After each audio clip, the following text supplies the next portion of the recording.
কোরআন শরীফের ভিতরে বলেছেন লাশ-শামসু ইয়ামবাগি লাহা আন তুদরিকাল কামারা ওয়ালাল লাইলু সাবিকুন নাহার ওয়া কুল্লুন ফি ফালাকি ইয়াসবাহুন। প্রবল জ্ঞানী হইবে যাহারা, আপন মনেতে বুঝিবে তাহারা, রাত্রি পারে না আগে যাইবার, দিনের স্থান করি অধিকার। চন্দ্র বাদে না সূর্যের গায়েতে, সূর্য পারে না চন্দ্রকে ধরিতে, যার যে স্থান বহাল রাখিয়া ভ্রমণ করিছে খোদাকে ডরিয়া। একটি নির্ধারিত সময় সীমা পর্যন্ত আপন আপন কক্ষপথে সব দৌড়াদৌড়ি করবে, কারো সাথে অ্যাক্সিডেন্ট হবে না কারো। ওয়াকুল্লুন ফি ফালাকি ইয়াসবাহুন, যা আছে মহাশূন্যে সব ঘুরতেছে। কে বলে? বলেন সবাই, কে বলছে? কোন সূরা? সূরা ইয়াসিন। আবার শুনুন, আল্লাহ পাক ফয়সালা দিচ্ছেন ঘোরে কেডা? শুধু সূর্য ঘোরে না, শুধু চন্দ্র ঘোরে না, আল্লাহ মহাশূন্যে যা রেখেছেন সব ঘুরতেছে, সবই সন্তরণশীল, সব গতিশীল। সুতরাং ফয়সালা তো আল্লাহর কাছ থেকে নিতে হবে। পৃথিবী সৃষ্টি করেছেন, মানব গোষ্ঠী সৃষ্টি করেছেন এবং মানুষের প্রয়োজন মিটিয়েছেন। এই মানুষগুলিকে কে সৃষ্টি করেছে? মানুষ সৃষ্টির ব্যাপারেও দার্শনিকরা মানুষদেরকে বিভ্রান্ত করে। যা কলেজে বিশ্ববিদ্যালয়ে পড়ানো হয়, এই কোরআন শরীফ বিশ্ববিদ্যালয়ে পড়ানো হয়? হ্যাঁ হয়। কয়েকটা আয়াত, কয়েকটা সূরা পরীক্ষায় পাশ করার জন্য একটু একটু অপশনাল রেখে দেওয়া হয়েছে। বর্তমান যে শিক্ষা কমিশন, শামসুল হক শিক্ষা কমিশন রিপোর্ট মন্ত্রী পরিষদে অনুমোদন করেছে বর্তমান সরকার। এই শিক্ষানীতিতে বলা হয়েছে ক্লাস 1 থেকে নিয়ে ক্লাস 5 পর্যন্ত ধর্মীয় শিক্ষা দিতে দেওয়া হবে না। তাহলে ক্লাস 5 পর্যন্ত যদি ধর্মীয় শিক্ষা না থাকে, তাহলে ক্লাস 6-7-এ ওঠার পর আলিফ জাওরা বাজাবর বা আনাকুম জানাকুম ছেলেরা পড়বে? মেয়েরা পড়বে? আসল উদ্দেশ্য হলো ইসলাম থেকে জাতিকে দূরে সরাবার জন্য ষড়যন্ত্র। এই সরকারের প্রণীত শিক্ষানীতি আমরা মানি না। আপনারা মানেন? যেই মাদ্রাসা মানুষের চরিত্র সৃষ্টি করে, বর্তমান সরকার সেই মাদ্রাসাগুলি একটা একটা করে ধ্বংস করার পরিকল্পনা গ্রহণ করেছে। সুতরাং আসল শিক্ষা হলো কোরআনের কাছে। আসল শিক্ষা কোথায়? কোরআনের কাছে। কোরআন যদি শিখানো হতো, কোরআন যদি শিখানো হতো কলেজে বিশ্ববিদ্যালয়, তাহলে গতকাল চট্টগ্রাম বিশ্ববিদ্যালয় থেকে যেসব ছেলেরা বিশ্ববিদ্যালয় কর্তৃপক্ষ কর্তৃক বরাদ্দকৃত, হাইজ্যাক করা নয়, বরাদ্দকৃত 4খানা বাস দিয়ে কোরআন শুনতে আসতে চেয়েছিল, বর্তমান সরকারের তথাকথিত সোনার ছেলেরা আসতে দিল না।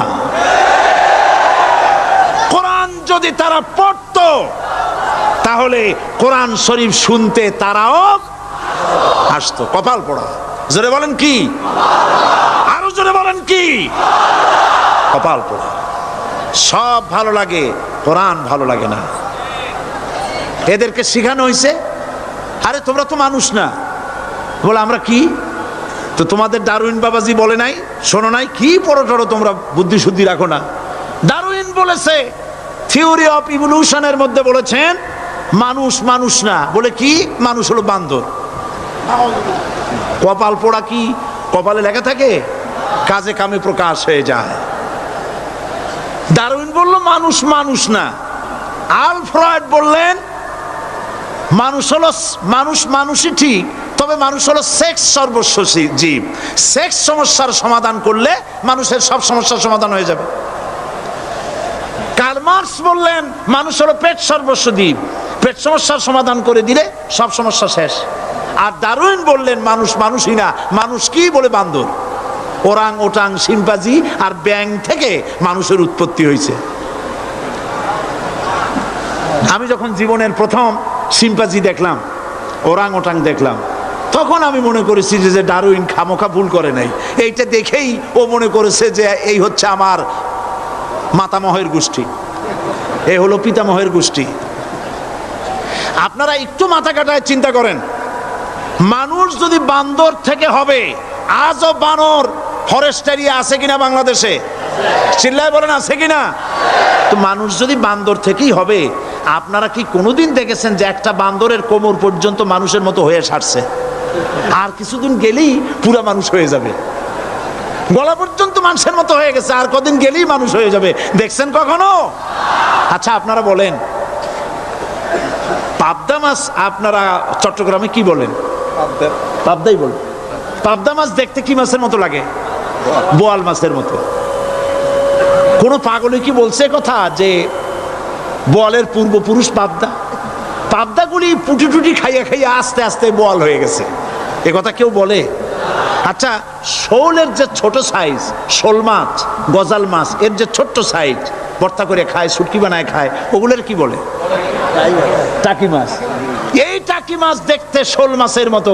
কেউ পাগলকে আজ পর্যন্ত বলেছে যে শোল মাছের পূর্বপুরুষ টাকি, টাকিগুলা সার মার খাইয়া আস্তে আস্তে শৌলে পরিণত হয়ে গেছে? কেউ বলেছে কখনো? ডারউইন কয় বোতল খাইয়াছে এই মতবাদ লিখছে আল্লাহই ভালো জানে, যে বান্দরের থেকে মানুষ আবিষ্কার হয়েছে। নাউজুবিল্লাহ।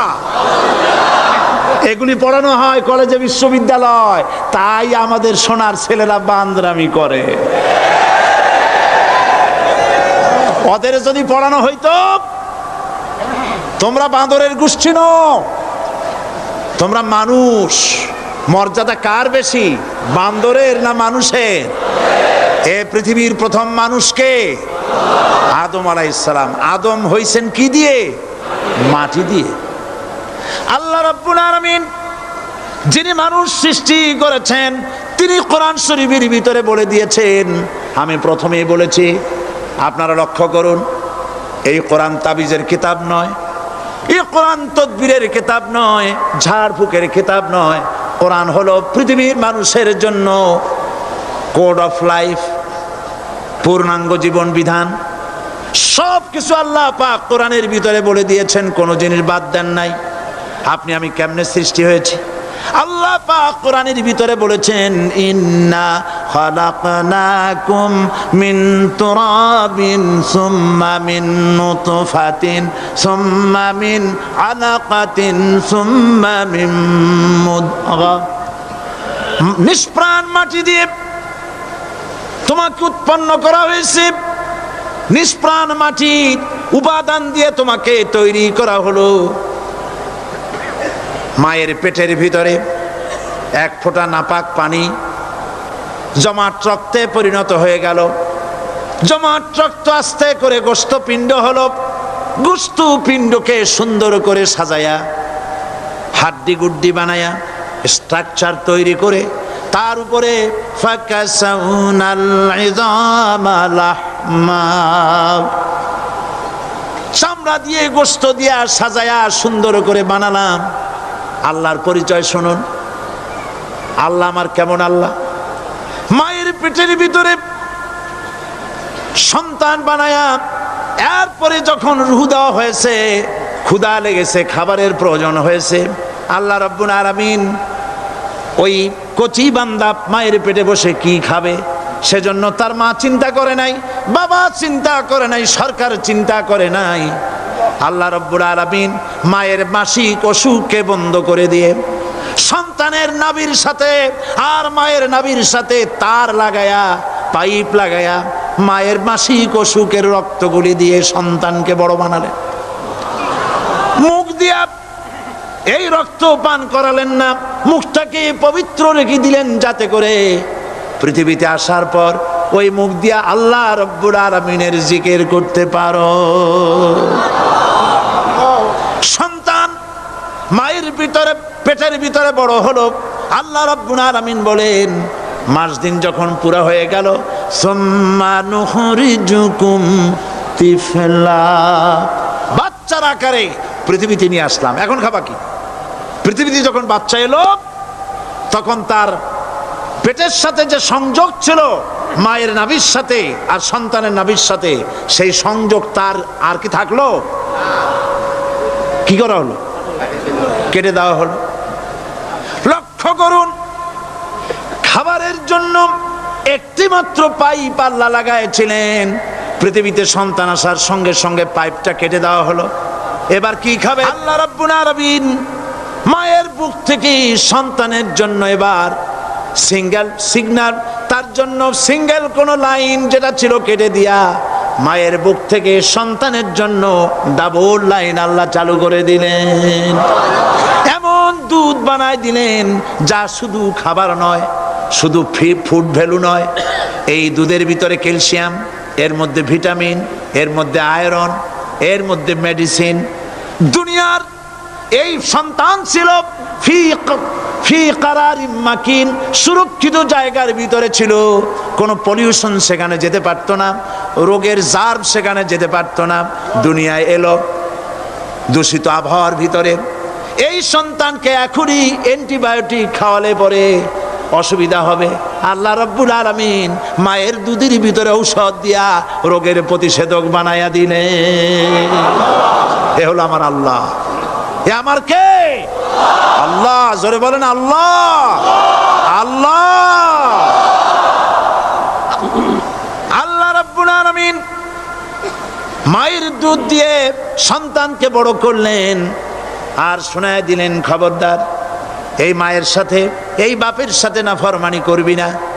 মা বাপের জন্য আমার কাছে দোয়া করবে, রব্বির হামহুমা কামা রাব্বায়ানি সাগীরা।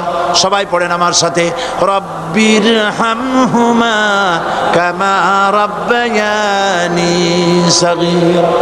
আল্লাহ পাক শিখাই দিলেন বান্দারে আমার কাছে দোয়া করায়, আল্লাহ আমার মা বাপ আমাকে ছোটবেলায় যেভাবে স্নেহের কোলে লালন পালন করেছে, এইভাবে আমার মা বাপদের তোমার রহমতের কোলে লালন পালন করো। মনে থাকবে ভাইরা? বলেন মনে থাকবে? প্রত্যেক নামাজের পরে মা বাবার জন্য দোয়া করবেন, বেঁচে থাকুক আর মরে যাক, দোয়া করবেনই। মনে থাকবে? রব্বির হামহুমা কামা রাব্বায়ানি সাগীরা। আবার পড়েন, রব্বির হামহুমা কামা রাব্বায়ানি সাগীরা। আল্লাহ পাক মায়ের মর্যাদা এত বাড়াইছেন। সাহাবী প্রশ্ন করেছে, ইয়া রাসূলুল্লাহ খেদমত করব কার? হুজুর বলেন তোমার মায়ের, তারপরে কার? তোমার মায়ের, তারপরে কার? তোমার মায়ের, তারপরে কার? তোমার পিতার।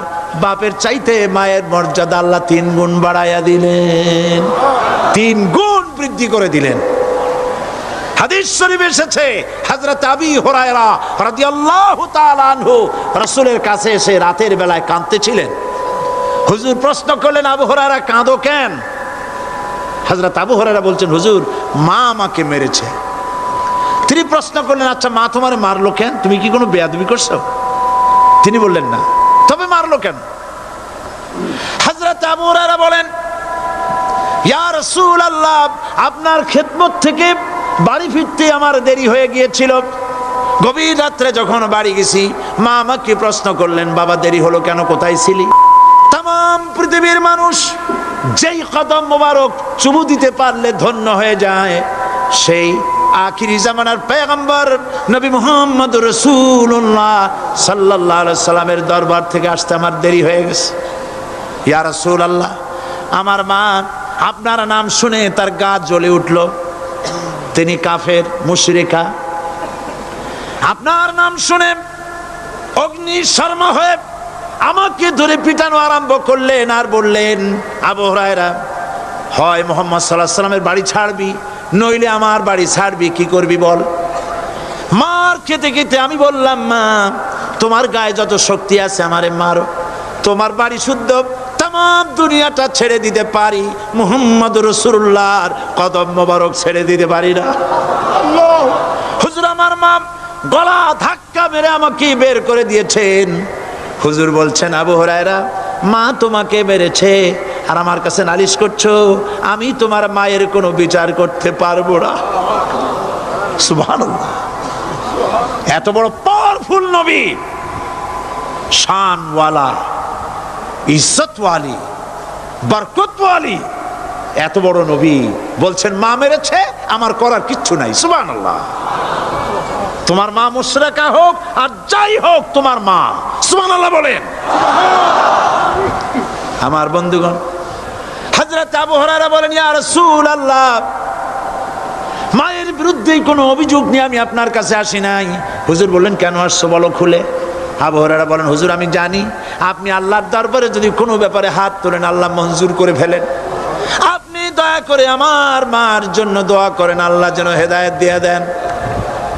আমার নবীজি দুখানে হাত উত্তোলন করলেন, বললেন, আল্লাহুম্মা ইহদি উম্মা আবি হুরায়রা, আয় আল্লাহ আমি দোয়া করতেছি আবু হুরায়রার মাকে হেদায়েত নসিব করো।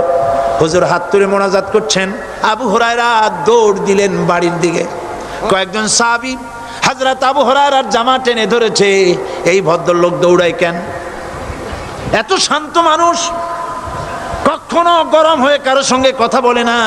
এই মানুষটা দৌড়ায় কেন? কোনো বিপদ হইল নাকি? জামা টেনে ধরে বলে, আবু হুরায়রা দৌড়াও কেন? হযরত আবু হুরায়রা বলেন, জামা ছেড়ে দাও, কোনো বিপদ আমার হয় নাই, আমি দৌড়াইয়া বাড়ি যাই দেখতে চাই। আমি দৌড়াইয়া আগে বাড়ি যেতে পারলাম না, আমার নবীর দোয়া আগে আমার বাড়ি চলে গেছে, আমি এটা দেখতে চাই। হযরত আবু হুরায়রা দৌড়াতে দৌড়াতে বাড়ি চলে গেছেন। দরজায় নক করলেন, ভেতর থেকে আওয়াজ এলো, কে? তিনি বললেন, আমি আবু হুরায়রা, মা দরজা খুলে দাও, আমি তোমার সন্তান। মা বললেন, বাবা অপেক্ষা করো, দরজা খুলতেছে। হযরত আবু হুরায়রা বলেন, মায়ের গলার আওয়াজের ভেতরে কুফরি কর্কশতা পেলাম না, মায়ের গলার আওয়াজের ভেতরে তাওহীদের নরমিয়াত পেলাম। আমার কাছে মনে হলো আমি আবু হুরায়রা বাড়ি আসার আগে নবীজির দোয়া আল্লাহর আরশে পৌঁছে গেছে।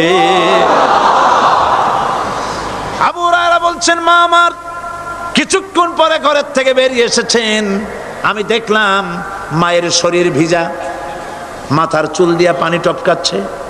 মা আমার বললেন, বাবারে তোমাকে মারার পর আমি নিদারুণ অনুশোচনায় পড়েছিলাম, মনে মনে ভাবলাম, আহারে আমার সন্তান আমি কেন মারলাম? সে তো কোনো খারাপ কাজ করে নাই, কোনো খারাপ জায়গায় যায় নাই। এত ভালো মানুষ যার সম্পর্কে লোকেরা খামোখাই মিথ্যা কথা বলে, এই ভালো মানুষটার কাছে গেছে, সেজন্য আমি মারলাম কেন? বাবা গো, আমি আমার ভুল বুঝতে পেরেছি, জীবনের ভুলও ধরা পড়েছে, আমাকে জলদি করে নিয়ে চলো বিশ্ব নবীর দরবারে। হযরত আবু হুরায়রার মা রাসূলুল্লাহর খেদমতে এসে ঘোষণা করলেন, আশহাদু আল্লা ইলাহা ইল্লাল্লাহু ওয়াহদাহু লা শারীকা লাহু ওয়া আশহাদু আন্না মুহাম্মাদান আবদুহু ওয়া রাসূলুহু। আমার ভাইয়েরা, আল্লাহ রাব্বুল আলামিন মানুষ সৃষ্টি করে পৃথিবীতে পাঠায় দিলেন, খাবারের ইন্তজাম করলেন, এগুলি সব আল্লাহর পরিচয়। আল্লাহরে চেনার জন্যে বড় বড় কিতাব ঘাটা লাগে না, কিসমতে যদি থাকে দুই একটা দৃষ্টান্ত যথেষ্ট হয়ে যায়। সুবহানাল্লাহ, সুবহানাল্লাহ, দুই একটা দৃষ্টান্ত যথেষ্ট। আল্লাহ পাক সমস্ত সৃষ্টি জগৎকে তৈরি করলেন, সৃষ্টি করলেন, আর তাদের খাদ্যের ব্যবস্থা করলেন। কে করেছেন খাদ্যের ব্যবস্থা? খাদ্য দেন আল্লাহ। কিন্তু অহংকারী যারা, তারা বলে দেশের বাম্পার ফলনের জন্য সমস্ত কৃতিত্ব সরকারের। বলেন আস্তাগফিরুল্লাহ, বলেন নাউজুবিল্লাহ। এদের একজন বলছিল, 3 বছর কিছু দিবার পারুম না। লোকেরা কয় আমরা না খাইয়ে থাকুম, আল্লাহ কয় আমিও দেহুম, কদ্দুর পারো না খাইয়ে থাকতে। ফসল কে দেন? জোরে বলেন, কে দেন? বাম্পার ফসলের ফলনের দাবি সরকার করতে পারে না, এটা কুফরি, এটা শিরক। জমিনের ফসল কে দেন? আকাশের বৃষ্টি কার? পানি কার? সার কার? সব আল্লাহ পাক। আল্লাহ পাক কোরআন শরীফে বলেছেন, লাইন শাকারতুম লাযীদান্নাকুম ওয়া লাইন কাফারতুম ইন্না আযাবী লাশাদীদ। আমার নিয়ামতের শুকর যদি আদায় করো বাড়ায় দেব, আর যদি কৃতজ্ঞ হও শুকরিয়া আদায় না করো মস্ত বড় শাস্তি দেব। ফসল দেই আমি আর শুকরিয়া আদায় করো তোমার বাজানের, ঠিক কিনা? শুকরিয়া আদায় করে কার? বাজানের। একটা লোকের, একটি মানুষের যেই প্রশংসা এই সরকার করলো বিগত 4.5 বছর ধরে, একটা মানুষের যত জিকির করলো, প্রশংসা করলো, ছবি টানাইলো, যদি এতটা জিকির এতটা স্মরণ আল্লাহ রাব্বুল আলামিনের করত, ওদের জন্য আল্লাহর জান্নাতের দরজা খোলা হয়ে যেত। প্রশংসা করবে কার? চিল্লায় বলুন, আল্লাহ পাকের প্রশংসা করো। খেতে দেওয়ার মালিক তিনি। আল্লাহ পাক বলছেন আল্লাহকে, তার পরিচয় আল্লাহ তুলে ধরেছেন, ওয়ামা মিন দাব্বাতিন ফিল আরদি ইল্লা আলাল্লাহি রিজকুহা। এই পৃথিবীর ভিতরে এমন কোন বিচরণশীল জীব নাই যার রিস্কের দায়িত্ব আমি আল্লাহ গ্রহণ করি নাই। সুবহানাল্লাহ বলবেন না?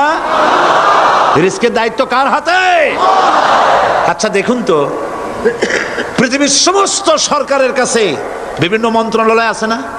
খাদ্য মন্ত্রণালয় বলে কোনো মন্ত্রণালয় আছে কিনা? আছে। খালি কয় খামু আর খামু।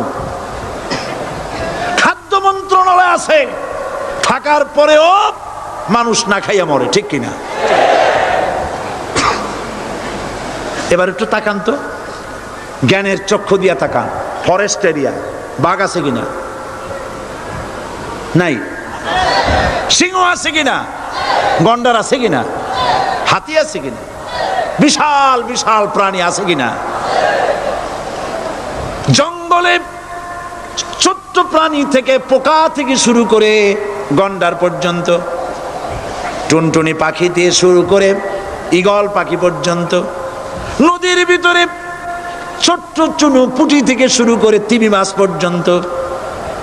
প্রাণী তত্ত্ববিদরা বলেছেন সমুদ্রের ভিতরে এমন এমন বড় বড় তিমি আছে যে একটা তিমির ওজন 5000 টন পর্যন্ত হয়ে যায়। 5000 টন তিমিটার ওজন। এর যখন বাচ্চা হয় তখন বাচ্চার দৈনিক দুধ লাগে 50 থেকে 60 মণ পর্যন্ত। কে ব্যবস্থা করে? রুহান মান ফেরেশতা। তো ওর মা যেমন বাচ্চা তো সেরকম হবে, ঠিক কিনা? কে দেয় খাবার? এবার দেখেন তো, আপনার দেশের এই জঙ্গলে কত হাতি আছে। হাতিরা মিছিল করে আসছে যে আল্লাহ আমাদের এখন আর খাইতে যেতে দিতে পারে না, বাংলাদেশের গভর্নমেন্ট কিছু দাও। আসছে না, খাইয়া ক্ষুধার জ্বালায় হাতি মরেছে, বাঘ মরেছে, সিংহ মরেছে। এর কোনো দৃষ্টান্ত আছে? ক্ষুধার জ্বালায় আকাশের উড়ন্ত পাখিরা ছটফট করে মারা গেছে, দৃষ্টান্ত আছে? নদীর মাছেরা ক্ষুধার জ্বালায় ভেসে উঠেছে, না খাইয়া মরে গেছে, দৃষ্টান্ত আছে?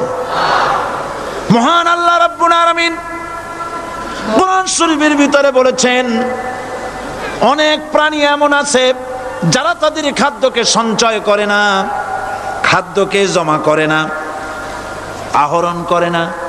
সকালবেলায় একটা খাবার খেলো, দুপুরে কি খাবে তার জানা নাই। শকুন পৃথিবীর মাটি থেকে 3 মাইল উপরে ওড়ে, তার চোখকে আল্লাহ পাক এত তীক্ষ্ণ বানিয়ে দিয়েছেন। এই চট্টগ্রামের কোথায় মরা গরু আছে 3 মাইল উপর দিয়ে দেখতে পায়? সুবহানাল্লাহ করতে ইচ্ছে করে না। এই প্রাণীগুলি, খাবারগুলি কোনো গভর্নমেন্ট জোগাড় করে রাখে নাই। আল্লাহ পাক বলেন সবার খাবার আমি দেই। সকালবেলায় সমস্ত প্রাণীগুলি, মহাশূন্যে পাখি, পানির ভিতরে মৎস্যরাজি, জঙ্গলের ভিতরে হিংস্র প্রাণী, পোকামাকড় থেকে শুরু করে সবগুলো খালি পেটে সব বেরিয়ে যায়, কারো কোনো খাবারের মজুদ নাই। সন্ধ্যা হতে না হতে সমস্ত প্রাণীগুলির পেট ভরাইয়া আমি আবার যার যার ঘরে বেরায় দেই। ওয়ামা মিন দাব্বাতিন ফিল আরদি ইল্লা আলাল্লাহি রিজকুহা। সমস্ত প্রাণীর রিজকের দায়িত্ব আমি আল্লাহর হাতে। কে দেয় রিজেক? জোরে বলুন, কে দেন? আল্লাহ পাক। কি খাবেন সব আল্লাহ জোগাড় করে দিয়েছেন। তরি তরকারি জোগাড় করেছেন, মাছ জোগাড় করেছেন, চাউল দিয়েছেন, খাবার দিয়েছেন, গোশত দিয়েছেন, সব দিয়ে দিয়েছেন আল্লাহ রাব্বুল আলামিন। সমস্ত জিনিস দিয়ে মানুষকে আল্লাহ পাক তার জন্য আল্লাহ সব করেছেন। খালাকালাকুম মা ফিল আরদি জামিআ, এই পৃথিবীতে যা তৈরি করেছে সব তোমার জন্য। এ হচ্ছে আমার আল্লাহ, এ হচ্ছে আমার কে? আল্লাহ। সে আল্লাহ পাক বলছেন, আল্লাহর পরিচয় তিনি স্রষ্টা, তিনি রিজেক দাতা। এবার আইনদাতা কে? আইনদাতা কে? আরো জোরে বলুন। আইনদাতা আল্লাহ হচ্ছে আল্লাহর পরিচয়। ইনিল হুকমু ইল্লা লিল্লাহ আলা লাহুল খালকু ওয়াল আমর। সৃষ্টি যার, আইন চলবে তার।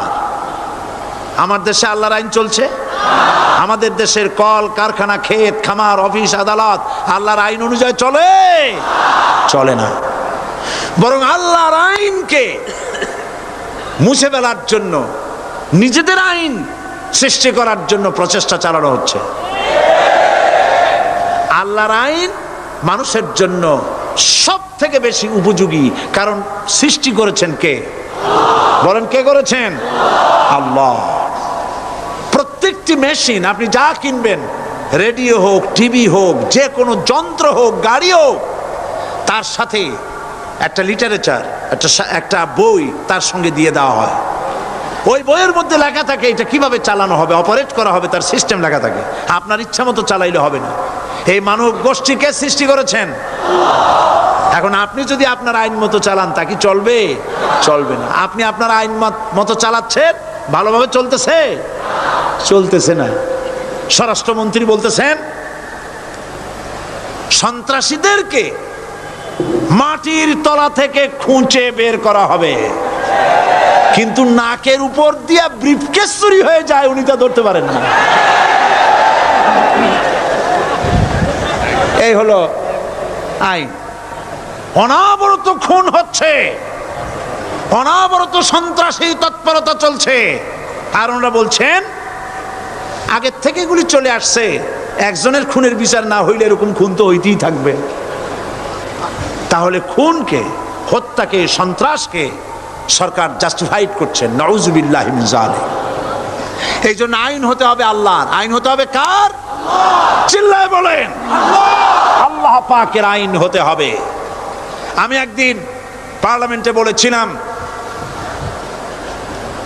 আমার দেশের নেতা নেত্রীরা বারবার হজ করতে যান, উমরা করতে যান, সেখান থেকে আসার সময় কি আনেন?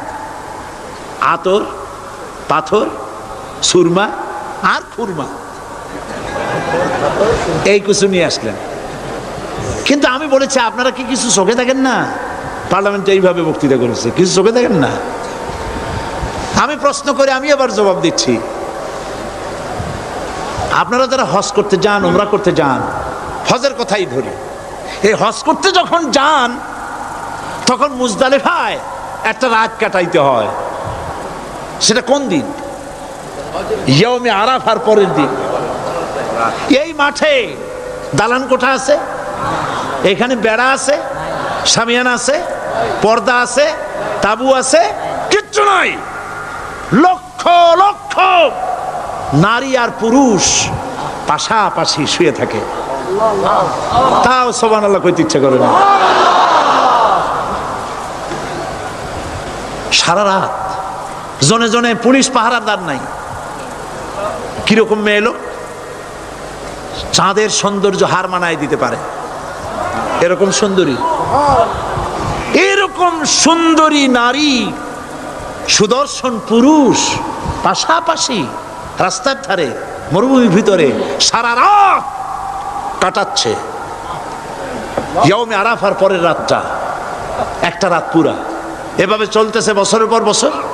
শতাব্দীর পর শতাব্দী, সহস্রাব্দীর পরে সহস্রাব্দী। আমি প্রশ্ন করি, পৃথিবীর ইতিহাসে কেউ কি এমন কথা বলতে পেরেছে, লিখতে পেরেছে যে মুজদালিফার রাতে সেখান থেকে 10টা নারী হাইজ্যাক হয়েছে, 5টা নারী লাঞ্ছিত হয়েছে, বলতে পারবে? গভীর রাত্রে পুরুষ সঙ্গী ছাড়া সুন্দরী রমণী, যুবতী রমণী একাকিনী নিজের ঘর ছেড়ে আল্লাহর ঘরে তাওয়াফ করতে আসে। তাওয়াফ সেরে তাহাজ্জুদের নামাজ পড়ে আল্লাহর কাছে মোনাজাত করে একা একা হাজার হাজার লাখো পুরুষের ভিতর থেকে আপন ঘরে ফিরে যায়। কারো বাবার হিম্মত নাই একবার তাকায় সে তো রূপ উপভোগ করার জন্য আবার তাকায়, অথবা তার আঁচল ধরে টান মারে। আছে ইতিহাস? কথা কন না কেন? সুন্দরী একটা মাইয়া মক্কা থেকে মদিনা থেকে পাওয়া যায় না, 15 দিন হয়ে গেছে। হয়েছে কখনো? এবার জবাব দেন, কেন হয় না? কেন হয় না? আমার দেশের মেয়েরা রাস্তা দিয়ে হাঁটতে পারে না। হাই স্কুল মেয়েদের কলেজ যখন ছুটি হয়, তথাকথিত সোনার ছেলেরা গেটের সামনে এতিমের মতো কাড়ায় থাকে। অনবরত হাইজ্যাক হচ্ছে, ধর্ষণের সেঞ্চুরি হচ্ছে। আর ওখানে হয় না কেন? ওখানে হয় না এই কারণে, এই কোরআনের আইন আল্লাহ রাব্বুল আলামিন যে আইন দিয়েছেন, ওখানে আইন বলবৎ আছে। আছে নাকি? আছে কিনা? কোন পুরুষ কোন নারীকে ধর্ষণ করেছে যদি প্রমাণিত হয়, সে যদি ফাহাদের ছেলে হয় আর ফাহাদের মেয়ে হয়, কোরআনের শাস্তি হলো পাথর মেরে উড়াইয়া দাও। তাকে জানিয়ে দেওয়া হবে রেডিও টিভির মাধ্যমে, জেনাকারের ব্যভিচারীর শাস্তি হবে। চতুর্দিকে হাজারো লোকেরা দাঁড়াবে, হাতে পাথর নিয়ে পাথর মেরে তাকে তার গোশত হাড্ডি বাতাসের সাথে উড়ায় দেবে। একজন মানুষ আর একজন মানুষকে খুন করলো, এই আসামি ধরা পড়ে গেল, কোরআনের শাস্তি হলো যখন ধরা পড়বে প্রমাণিত হবে, যেমন ভাবে হত্যা করেছে ওরেও হত্যা করো। এই দৃশ্য, এই আইন যদি বাংলাদেশে যদি এই আইন চালু হয়ে যেত, খুনের আসামি ধরা পড়েছে জেনার আসামি, প্রকাশ্য ময়দানে এলো, সাক্ষী প্রমাণে কোর্টে প্রমাণিত হলো সত্যি সে খুনি। এই বিশাল আউটার স্টেডিয়ামের মাঝখানে খুনি কি দাঁড় করাও, চতুর্দিকে হাজারো লাখো মানুষ থাকুক, রেডিও টিভির ক্যামেরা কার্যকর হবে, পত্র পত্রিকার সাংবাদিকরা আসবে, তরবারির এক আঘাতে খুনির কল্লাটা উড়ায় দাও, দেহটা নিঃসার হয়ে জমিনে পড়ে যাবে। এই দৃশ্য যারা দেখবে স্বচক্ষে, রেডিওতে, পত্র পত্রিকায়, আর 1 বছরের ভেতরে খুন করার হিম্মত কারো কলিজায় উঠবে? জেনাকারের পাথর মেরে উড়িয়ে দেওয়ার শাস্তি যদি চোখে কেউ দেখে, জেনা করার পুলক আর জাগবে? এটা নাম আল্লাহর আইন। এই আইন কার? এই আইন যতদিন পর্যন্ত বাংলার মানুষের, মুসলমানদের উপরে কার্যকরী না হচ্ছে, এই দেশে কার্যকরী না হবে, ততদিন পর্যন্ত হত্যা, ধর্ষণ, খুন বন্ধ হবে না। বন্ধ হবে? সুতরাং এই আইন হচ্ছে কার? আরো জোরে বলেন, আল্লাহ রাব্বুল আলামিন। মহান আল্লাহ রাব্বুল আলামিনের এই আইন অনুযায়ী যদি দেশ চলে, মানুষ শান্তি পাবে, চুরি বন্ধ হবে, ডাকাতি বন্ধ হবে, জেনা বন্ধ হবে, হত্যা ধর্ষণ বন্ধ হয়ে যাবে। নবীজি এমন একটি আইন চালু করে দিয়ে, কোরআনের বিধান চালু করে দিয়ে এমন একটা সমাজ চালু করেছিলেন, যেই সমাজ সম্পর্কে হুজুর নিজে বলেছেন, খায়রুল কুরুনে কারনি, সর্বশ্রেষ্ঠ যুগ হলো কার যুগ? আমার যুগ। সুবহানাল্লাহ বলেন।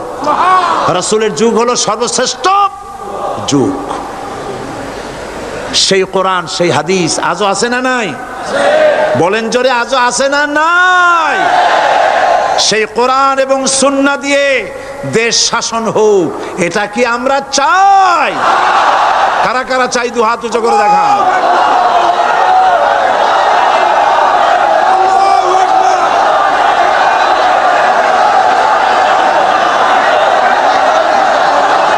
আরে ভাই, আপনারা দাঁড়ায় গেলেন কেন?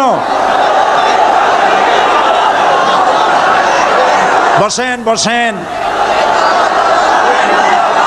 আমি তো একটা স্লোগান দিতে বললাম।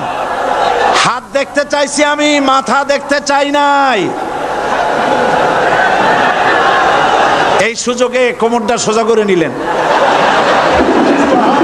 আচ্ছা বসেন, আর মহব্বতের সাথে জিকির করেন লা ইলাহা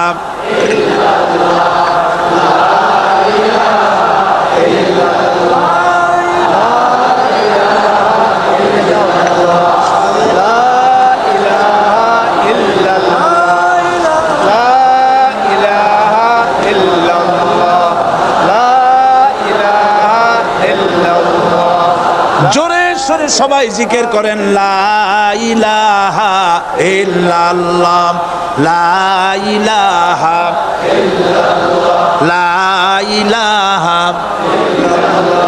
লা ইলাহা ইল্লাল্লাহু মুহাম্মাদুর রাসূলুল্লাহ।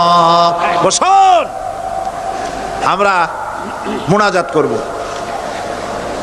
আল্লাহ রাব্বুল আলামিন আয়াতুল কুরসির ভিতরে আল্লাহর সার্বভৌমত্বের কথা বলেছেন। আল্লাহু লা ইলাহা ইল্লা হুয়াল হাইয়ুল কাইয়্যুম। পড়েন আমার সাথে সবাই, আল্লাহু লা ইলাহা ইল্লা হুয়াল হাইয়ুল কাইয়্যুম। আল্লাহ হচ্ছেন যিনি ছাড়া কোনো ইলাহ নাই, তিনি শাশ্বত চিরঞ্জীব। সুবহানাল্লাহি বিহামদিহি। আগামীকাল এর বাকি অংশ আমি আপনাদের সামনে আলোচনা করব ইনশাআল্লাহ। জোরে বলেন ইনশাআল্লাহ। দাঁড়ানো ভাইরা বসেন। আপনাদের পাশে যারা দাঁড়িয়েছেন অনুরোধ করে বসায় দেন। বলেন যে আর 5টা মিনিট বসেন, আল্লাহর রাস্তায় হাঁটেন না। হ্যাঁ বলেন, বলেন আপনারা যে আল্লাহর রাস্তায় হাঁটেন না, বসেন, সবাই বসেন। এত বড় মাহফিলের মুনাজাত, সুবহানাল্লাহ বলেন। চট্টগ্রামের ইতিহাসের শ্রেষ্ঠ মাহফিল, চিল্লায় বলেন সুবহানাল্লাহ। গোটা বিশ্বের কোরআনের শ্রেষ্ঠ মাহফিল, বলেন সুবহানাল্লাহ। যারা বলেন আলহামদুলিল্লাহ। আগামীকাল এ মাহফিলের আখেরি মুনাজাত হবে ইনশাআল্লাহ। বলেন ইনশাআল্লাহ।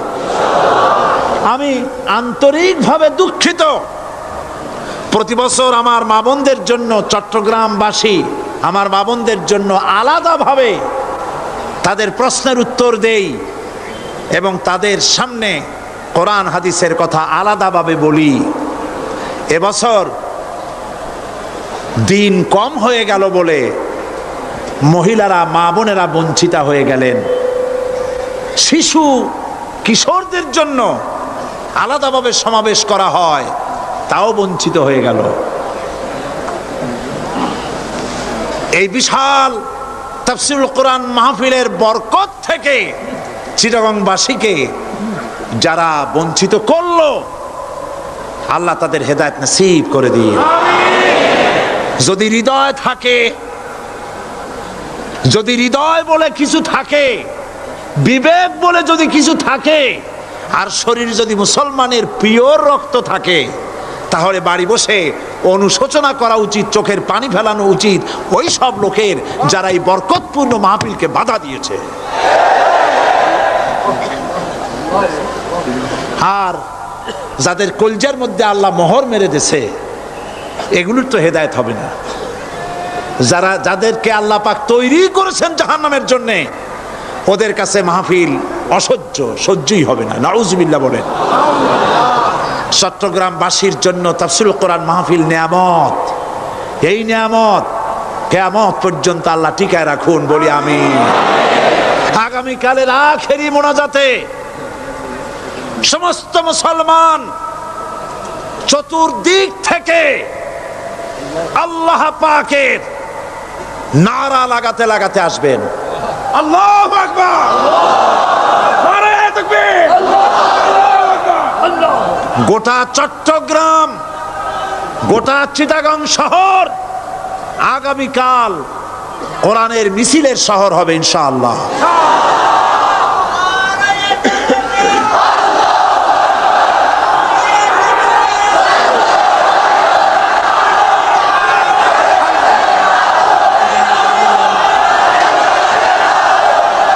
সকল ধন এবং সম্পদের মূল মালিক হচ্ছেন আল্লাহ পাক। সমস্ত ধন সম্পদের মালিক কে? আল্লাহ সুবহানাহু ওয়া তাআলা। কোরআনে কারীম বলছে, লিল্লাহি মা ফিস সামাওয়াতি ওয়া মা ফিল আরদ। আকাশ এবং জমিনের ভিতরে যা কিছু আছে সব কিছুর মালিকানা কার? জোরে বলেন কার? আল্লাহ রাব্বুল আলামিন হচ্ছেন এর একচ্ছত্র মালিক। সুতরাং বান্দাদের কাছে কিছুদিনের জন্য এগুলিকে আমানত রাখা হয়েছে। আমাদের ঘর আছে, বাড়ি আছে, ব্যবসা আছে, বাণিজ্য আছে, জায়গা আছে, জমিন আছে, গরু আছে, বাছুর আছে, এই সবগুলি কিছুদিনের জন্য আমাদের কাছে কি রাখা হয়েছে? আমানত। আমানতের মাল আপনি আপনার ইচ্ছা মতো খরচ করতে পারবেন না। আমানতের মাল কি ইচ্ছা মতো খরচ করা যায়? যায় না। আমানতের মালকে খরচ করতে হলে মূল মালিকের ইচ্ছা অনুযায়ী খরচ করতে হবে। মূল মালিককে আল্লাহ রাব্বুল আলামিন বলছেন, ইন্নাল্লাহা ইশতারা মিনাল মুমিনিনা আনফুসাহুম ওয়া আমওয়ালাহুম বিআন্না লাহুমুল জান্নাহ। আমি আমার মুমিনের জান এবং মালকে খরিদ করে নিয়েছি, বিনিময় জান্নাত দিয়ে দিয়েছি। তোমার কাছে যে জান আছে, মাল আছে, এটা তোমার নয়, এটা আমার আমানত তোমার কাছে। সুতরাং এই আমানত খরচ করতে হবে মূল মালিকের ইচ্ছা অনুযায়ী। সমাজের এক শ্রেণীর লোক প্রচুর বিত্তের মালিক হবে, সমাজের এক শ্রেণীর লোক প্রচুর বিত্ত এবং সম্পদের মালিক হয়ে ভোগ বিলাসের আনন্দের স্রোতে ভেসে যেতে থাকবে, নিজেকে ভাসিয়ে দেবে। আর এক শ্রেণীর লোক অনাহারে অর্ধাহারে কষ্ট করবে। এ বিধান ইসলামের নয়। কেউ থাকবে 10 তলায় আর কেউ থাকবে গাছতলায়, কেউ খাবে পোলাও, কোরমা, বিরিয়ানি, আর কারো কিসমতে মরিচ পোলাও হবে না। এ বিধান আল্লাহর নয়। ইসলামের বিধান হচ্ছে এই যে আল্লাহ যে সব সম্পদ মানুষকে দান করেছেন, এই সম্পদের ভিতরে বিত্তহীনদের অধিকার রাখা হয়েছে। বিত্তহীন যারা গরিব, যাদের কিছু নাই, তারা আপনার করুণার পাত্র নয়। কি বলেন? তারা কি ধনীদের করুণার পাত্র? কোরআনে কারিমে আল্লাহ বলেন, ওয়াল্লাযীনা ফী আমওয়ালিহিম হাক্কুন লিস-সাইলি ওয়াল মাহরুম। ধনীদের সম্পদের ভেতরে গরিবদের, বিত্তহীনদের অধিকার রয়েছে। সে অধিকার আদায় করে দাও। দান করা এমনি দিয়ে দাও এক জিনিস, গরিবদেরকে, বিত্তহীনদেরকে ইসলাম করুণার পাত্র বানায় নাই, বলেছে অধিকার। অধিকারটা বড় মজবুত কথা, এ কথার লোড আছে, ওয়েট আছে। আপনার আমার সম্পদের, অর্থাৎ যাদের বিত্ত আছে, বিত্ত সম্পদওয়ালা সম্পদশালী লোকেদের সম্পদের ভেতরে গরিবদের অধিকার রয়ে গেছে। সে অধিকার আদায় করতে হবে। ইসলাম সকল মানুষের দারিদ্র্য দূর করে বেঁচে থাকার মৌলিক অধিকার প্রতিষ্ঠিত করেছে। রাসূল করিম সাল্লাল্লাহু আলাইহি ওয়াসাল্লাম বলেছেন, লাইসা লি ইবনি আদম হাক্কুন সিওয়া হাযিহিল খিসাল, বাইতুন ইয়াসকুনুহু ওয়া সাওবুন ইউয়ারি আওরাতাহু ওয়া জালফাল খুবজি ওয়াল মা। আখরাজাহু তিরমিজি। তিরমিজি শরীফের হাদিসের ভেতরে এসেছে, রাসূল করিম সাল্লাল্লাহু আলাইহি ওয়াসাল্লাম বলেছেন, প্রত্যেকটি বনি আদমের তার বাস করার জন্য একটা গৃহ, এবং লজ্জা ঢাকার জন্য, শীত নিবারণের জন্য তার বস্ত্র, আর ক্ষুধা মিটাবার জন্য তার পানি আর রুটি ইত্যাদির ব্যবস্থা করতে হবে, চাই সে মুসলমান হোক আর হিন্দু হোক আর খ্রিস্টান হোক। বনি আদম, আদমের সন্তান যে মানুষ, যে তার এই অধিকার ইসলাম প্রতিষ্ঠিত করেছে। আজ বলা হচ্ছে খাদ্য বস্ত্র বাসস্থান সমাধান দেবে অমুকরা তমুকরা, এরকমের স্লোগান হয় না? ওরা দিতে পারবে না, ওরা দিতে পারে নাই। খাদ্য বস্ত্র শিক্ষা চিকিৎসা বাসস্থানের গ্যারান্টি দিয়েছে কোরআন, দিয়েছে আল্লাহ রসুল জনাবে মুহাম্মদ রাসূলুল্লাহ সাল্লাল্লাহু আলাইহি ওয়াসাল্লাম। ইসলাম অর্থনৈতিক নিরাপত্তার জন্য যে সব পন্থা অবলম্বন করেছে সেটা হচ্ছে যে সমাজের কর্মক্ষম সকল ব্যক্তি রুজির জন্য পরিশ্রম করবে, কেউ বসে থাকতে পারবে না। এটা হচ্ছে ইসলামের নিয়ম, কেউ বসে থাকতে পারবে না। কোরআনে কারীম বলছে ফাইদা কুদিয়াতিস সালাতু ফান্তাশিরু ফিল আরদ ওয়াবতাগু মিন ফাদলিল্লাহ। ফাইদা কুদিয়াতিস সালাত, যখন তোমার নামাজ সম্পূর্ণ হয়ে গেল, ফান্তাশিরু ফিল আরদ, ছড়িয়ে পড়ো আমার জমিনের উপরে, ওয়াবতাগু মিন ফাদলিল্লাহ, আর আমার অনুগ্রহ অনুসন্ধান করো। রুজি কামানো কোনো খারাপ জিনিস না। কেউ মনে করে সারাদিন বসে বসে আল্লাহর জিকির করব, কেউ দুনিয়াটারে ঝামেলা মনে করে জঙ্গলে চলে যেতে চায়। এটা নিয়ম না। আপনি বসে থাকতে পারবেন না, আপনাকে কাজ করতে হবে। রুজি কামাই করাটাকে কোরআনে কারিমে এতটা সম্মান দিয়েছে, যেটাকে ফদলুল্লাহ বলা হয়েছে। ফদলুল্লাহ, এটা আল্লাহর অনুগ্রহ। সুবহানাল্লাহ বলেন। এটাকে ফদলুল্লাহ বলা হয়েছে, এটা জিনাতুল্লাহ বলা হয়েছে। আপনি যে কাপড় চোপড় ব্যবহার করেন, এই কাপড় চোপড়ের ব্যাপারে আল্লাহ পাক প্রশংসা করেছেন, কাপড় চোপড় সুন্দর পরতে বলেছেন। তারপরে রুজি রোজগার হালাল করতে বলা হয়েছে, এবং রুজি কামাবার ব্যাপারে হালাল ভাবে রুজি কামাবার জন্য ইন্সপিরেশন দেওয়া হয়েছে কোরআন এবং হাদিসে। রাসূল করিম সাল্লাল্লাহু আলাইহি ওয়াসাল্লাম বলেছেন, আল কাসিবু হাবিবুল্লাহ, সহস্তে যে উপার্জন করে সে আল্লাহর বন্ধু। যে ব্যক্তি ঠেলা গাড়ি চালায়, কুলি মজুর রিক্সা চালায়, নিন্দা নাই, তাকে নিন্দা করা যাবে না। রিক্সাওয়ালাও একটা গুরুত্বপূর্ণ দায়িত্ব পালন করছে। কুমার, কামার, তাঁতি, জেলে, ধোপা, নাপিত সবাই কাজ করছে। প্রত্যেক কাজের সম্মান ইসলাম দেয়। সুবহানাল্লাহ কোন। সমস্ত কাজের সম্মান আছে, শুধুমাত্র সম্মান নাই চুরির কাজের, ডাকাতির কাজের, সন্ত্রাসের কাজের, চাঁদাবাজির কাজের, মাস্তানির কাজের। এই সব কাজ নিন্দনীয় এবং এই সব কাজ নিতান্ত বাজে কাজ। এ কাজের কোনো সম্মান নাই। সম্মান হচ্ছে নিজের হাতে কামাই করে সারা দিনে এক মুঠো খাবারও যদি খান, আপনার খাবারের চাইতে হালাল খাবার কারো হতে পারে না। আল্লাহর বন্ধু সোজা কথা না। আল কাসিবু হাবিবুল্লাহ, সহস্ত উপার্জনের এত বরকত। সেজন্য অর্থনৈতিক নিরাপত্তার জন্য সমাজের প্রত্যেকটি কর্মক্ষম লোককে কাজ করতে হবে। কি করতে হবে? নামাজ পড়া হয়ে গেছে, এখন আর বসে থাকা চলবে না। নেমে পড়ুন কাজের জন্যে, আল্লাহর অনুগ্রহ অনুসন্ধান করুন। এরপরে আল্লাহ পাক বলছেন, আমার অনুগ্রহ রুজি কামাও, আর রুজি কামাবার সময় আযকুরুল্লাহ যিকরান কাসীরা লাআল্লাকুম তুফলিহুন। আর জিকির করবা আমার বেশি, আমার জিকির করবা। বলা হচ্ছে রুজি অনুসন্ধান করো, আর বলা হচ্ছে আমার জিকির করো। তো জিকির আর রুজি সন্ধানের ভিতরে সামঞ্জস্য কি? সামঞ্জস্যটা হচ্ছে এই যে আপনি যখন উযকুরুল্লাহ কাসীরান, আপনাকে বেশি করে জিকির করতে হবে। জিকির মানে কি? স্মরণ করা। জিকির মানে কি? স্মরণ করা। আল্লাহকে স্মরণ করেন। রুজি যখন কামাতে যাবেন স্মরণ করবেন কারে? চিল্লায় কোন কারে? আপনি রুজি কামাবার জন্য চাকরি করতেছেন, অফিসে বসে যদি আল্লাহ রাব্বুল আলামিন আপনার স্মরণে থাকে, তাহলে ঘুষ খাওয়া আপনার জন্য সম্ভব হবে না। কথা ঠিক কিনা?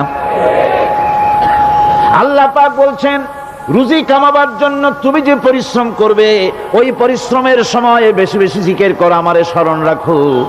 অফিসে বসে যখন তুমি কাজ করবে, আমি যদি স্মরণে থাকি, তাহলে তুমি ঘুষ খাইতে পারবা না।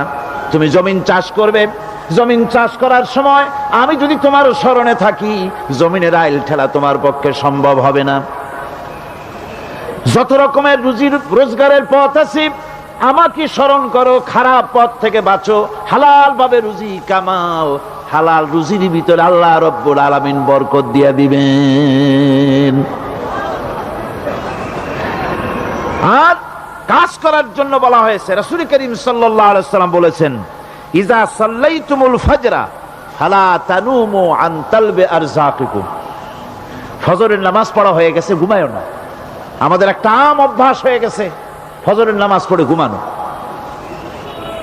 হাদিস শরীফে বলা হচ্ছে ফজরের নামাজ পড়া হয়ে গেছে, ঘুমায়ও না, রুজি তালাশ করো, রিজিক তালাশ করো, নিজের সাহায্য করো, অন্যকে সাহায্য করো, নিজের সংসারের জন্য কাজ করো, অন্যের জন্যও করো।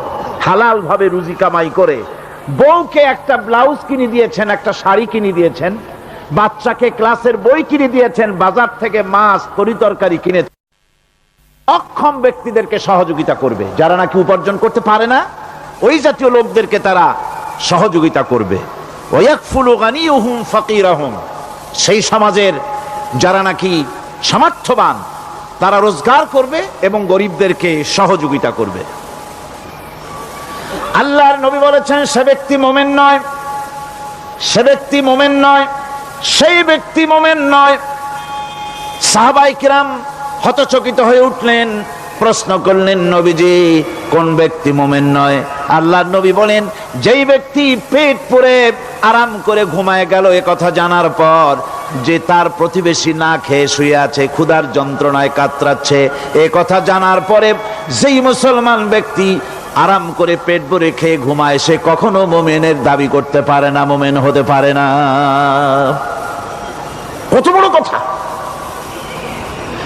ইসলাম মানুষকে তাগিদ করেছে তার প্রতিবেশীর উপরে লক্ষ্য রাখার জন্য, তার প্রতিবেশীকে লক্ষ্য রাখার জন্য, গরিব মানুষের প্রতি লক্ষ্য রাখার জন্য। রাসূল করিম সাল্লাল্লাহু আলাইহি ওয়াসাল্লাম বলছেন, আইয়ু রাজুলিন মাতা দিয়ান বাইনা আগনিয়ায়ে ফাকাদ বারিয়াত মিনহুম জিম্মাতুল্লাহি ওয়া রাসূলি। আল্লাহর নবী বলেন, কোন ধনী ব্যক্তিদের মাঝে কোন গরিব প্রতিবেশী যদি না খেয়ে মারা যায়, তাহলে ওই এলাকার বিত্তশালী লোকদের সাথে আল্লাহর সমস্ত সম্পর্ক, রসুলের সব সম্পর্ক ছিন্ন হয়ে যায়। কে বলতে পেরেছে এত বড় কথা? মানুষের অর্থনৈতিক নিরাপত্তার জন্য কত বড় কথা বলেছে ইসলাম, বলেছে বিশ্বনবী জনাবে মুহাম্মদ রাসূলুল্লাহ সাল্লাল্লাহু আলাইহি ওয়াসাল্লাম। আল্লাহ রাব্বুল আলামিন বলেন, ধনীদের হাতে যেন সম্পদগুলি পুঞ্জীভূত হয়ে না যায়, কাইলা ইয়াকুনা দুলাতাম বাইনাল আগনিয়াই মিনকুম, তোমাদের ধনীদের হাতে যেন সম্পদগুলি, সমাজের সম্পদগুলি যেন পুঞ্জীভূত না হয়, সেগুলি বরং ছড়িয়ে আস্তে করে যেন সমস্ত গরিব যেন সাধারণের কাছে যেতে পারে, সে ব্যবস্থা করতে হবে। যাকাত প্রদানের মাধ্যমে ধনীদের কাছ থেকে নিয়ে গরিবদেরকে দিয়ে দিতে হবে। আর বুখারী শরীফের সারা ফাথুল বারীতে হাফেজ ইবনে হাজার আসকালানী রাহিমাহুল্লাহ তিনি বলেছেন, যাকাত যদি ধনীরা না দেয়, যদি কেউ দিতে বাধা দেয়, ফামানিমতানা উখিযাত বিহি কাহরাম, যদি যাকাত না দেয় জবরদস্তি করে যাকাত আদায় করে নিবে গভর্নমেন্ট। যাকাত দিতেই হবে। মুনকিরিনে যাকাত, যারা যাকাত দিতে অস্বীকার করেছিল, হযরতে সিদ্দিক আকবর, হযরতে আবু বকর সিদ্দিক রাদিয়াল্লাহু তাআলা আনহু, তিনি তাদের সম্পর্কে বলেছিলেন, ওয়াল্লাহি লাউ কাতিলান্না মান ফাররাকা বাইনাস সালাতি ওয়াজ যাকাত, অবশ্যই আমি ওই সম্প্রদায়ের লোকের বিরুদ্ধে যুদ্ধ ঘোষণা করব যারা নামাজ আর যাকাতের মধ্যে পার্থক্য সূচিত করবে। যারা নামাজ তো পড়বে কিন্তু যাকাত দিবে না সরকারের কাছে, যাকাত আদায় করবে না, তাদের বিরুদ্ধে যুদ্ধ ঘোষণা করব। ইসলামী সরকার যদি প্রতিষ্ঠিত হয় তাহলে এই যাকাত আদায় করা হবে। যাকাত কেউ নিয়ে বসে থাকতে পারবে না, যাকাত আদায় করা হবে। আমাদের দেশে নিয়ম মাফিক যদি যাকাত আদায় করা হতো, এই দেশ যদি ইসলামী গভর্নমেন্ট হতো, আল্লাহ যেন দয়া করে দেন, কন্যা আমিন। আল্লাহ পাক যদি দয়া করে দেশটার ইসলামী রাষ্ট্র বানায় দেন, তাহলে যাকাত তো আদায় করে নেওয়া হবে, যাকাত দিতে আপনি বাধ্য, গরিব মানুষ থাকবে না। এখনো বাংলাদেশের নিয়ম মাফিক যদি যাকাত আদায় করা হয়, নিয়ম মাফিক মানে সোনার যাকাত, রূপার যাকাত, নগদ ক্যাশের যাকাত, ফসলের ওষুধ সঠিকভাবে যদি আদায় করা হয়, তো একেবারে কম করে হলেও 1000 কোটি টাকা যাকাতের টাকা কালেকশন হতে পারে। এটা কি কম কথা? 1000 কোটি টাকা, এই টাকা আদায় করা হচ্ছে না। এই টাকা আদায় না করার কারণে যে শূন্যতার সৃষ্টি হচ্ছে, এই ভ্যাকুয়ামকে পূর্ণ করার জন্য এগিয়ে এসেছে 7 সমুদ্র 13 নদীর উপর থেকে এনজিওরা।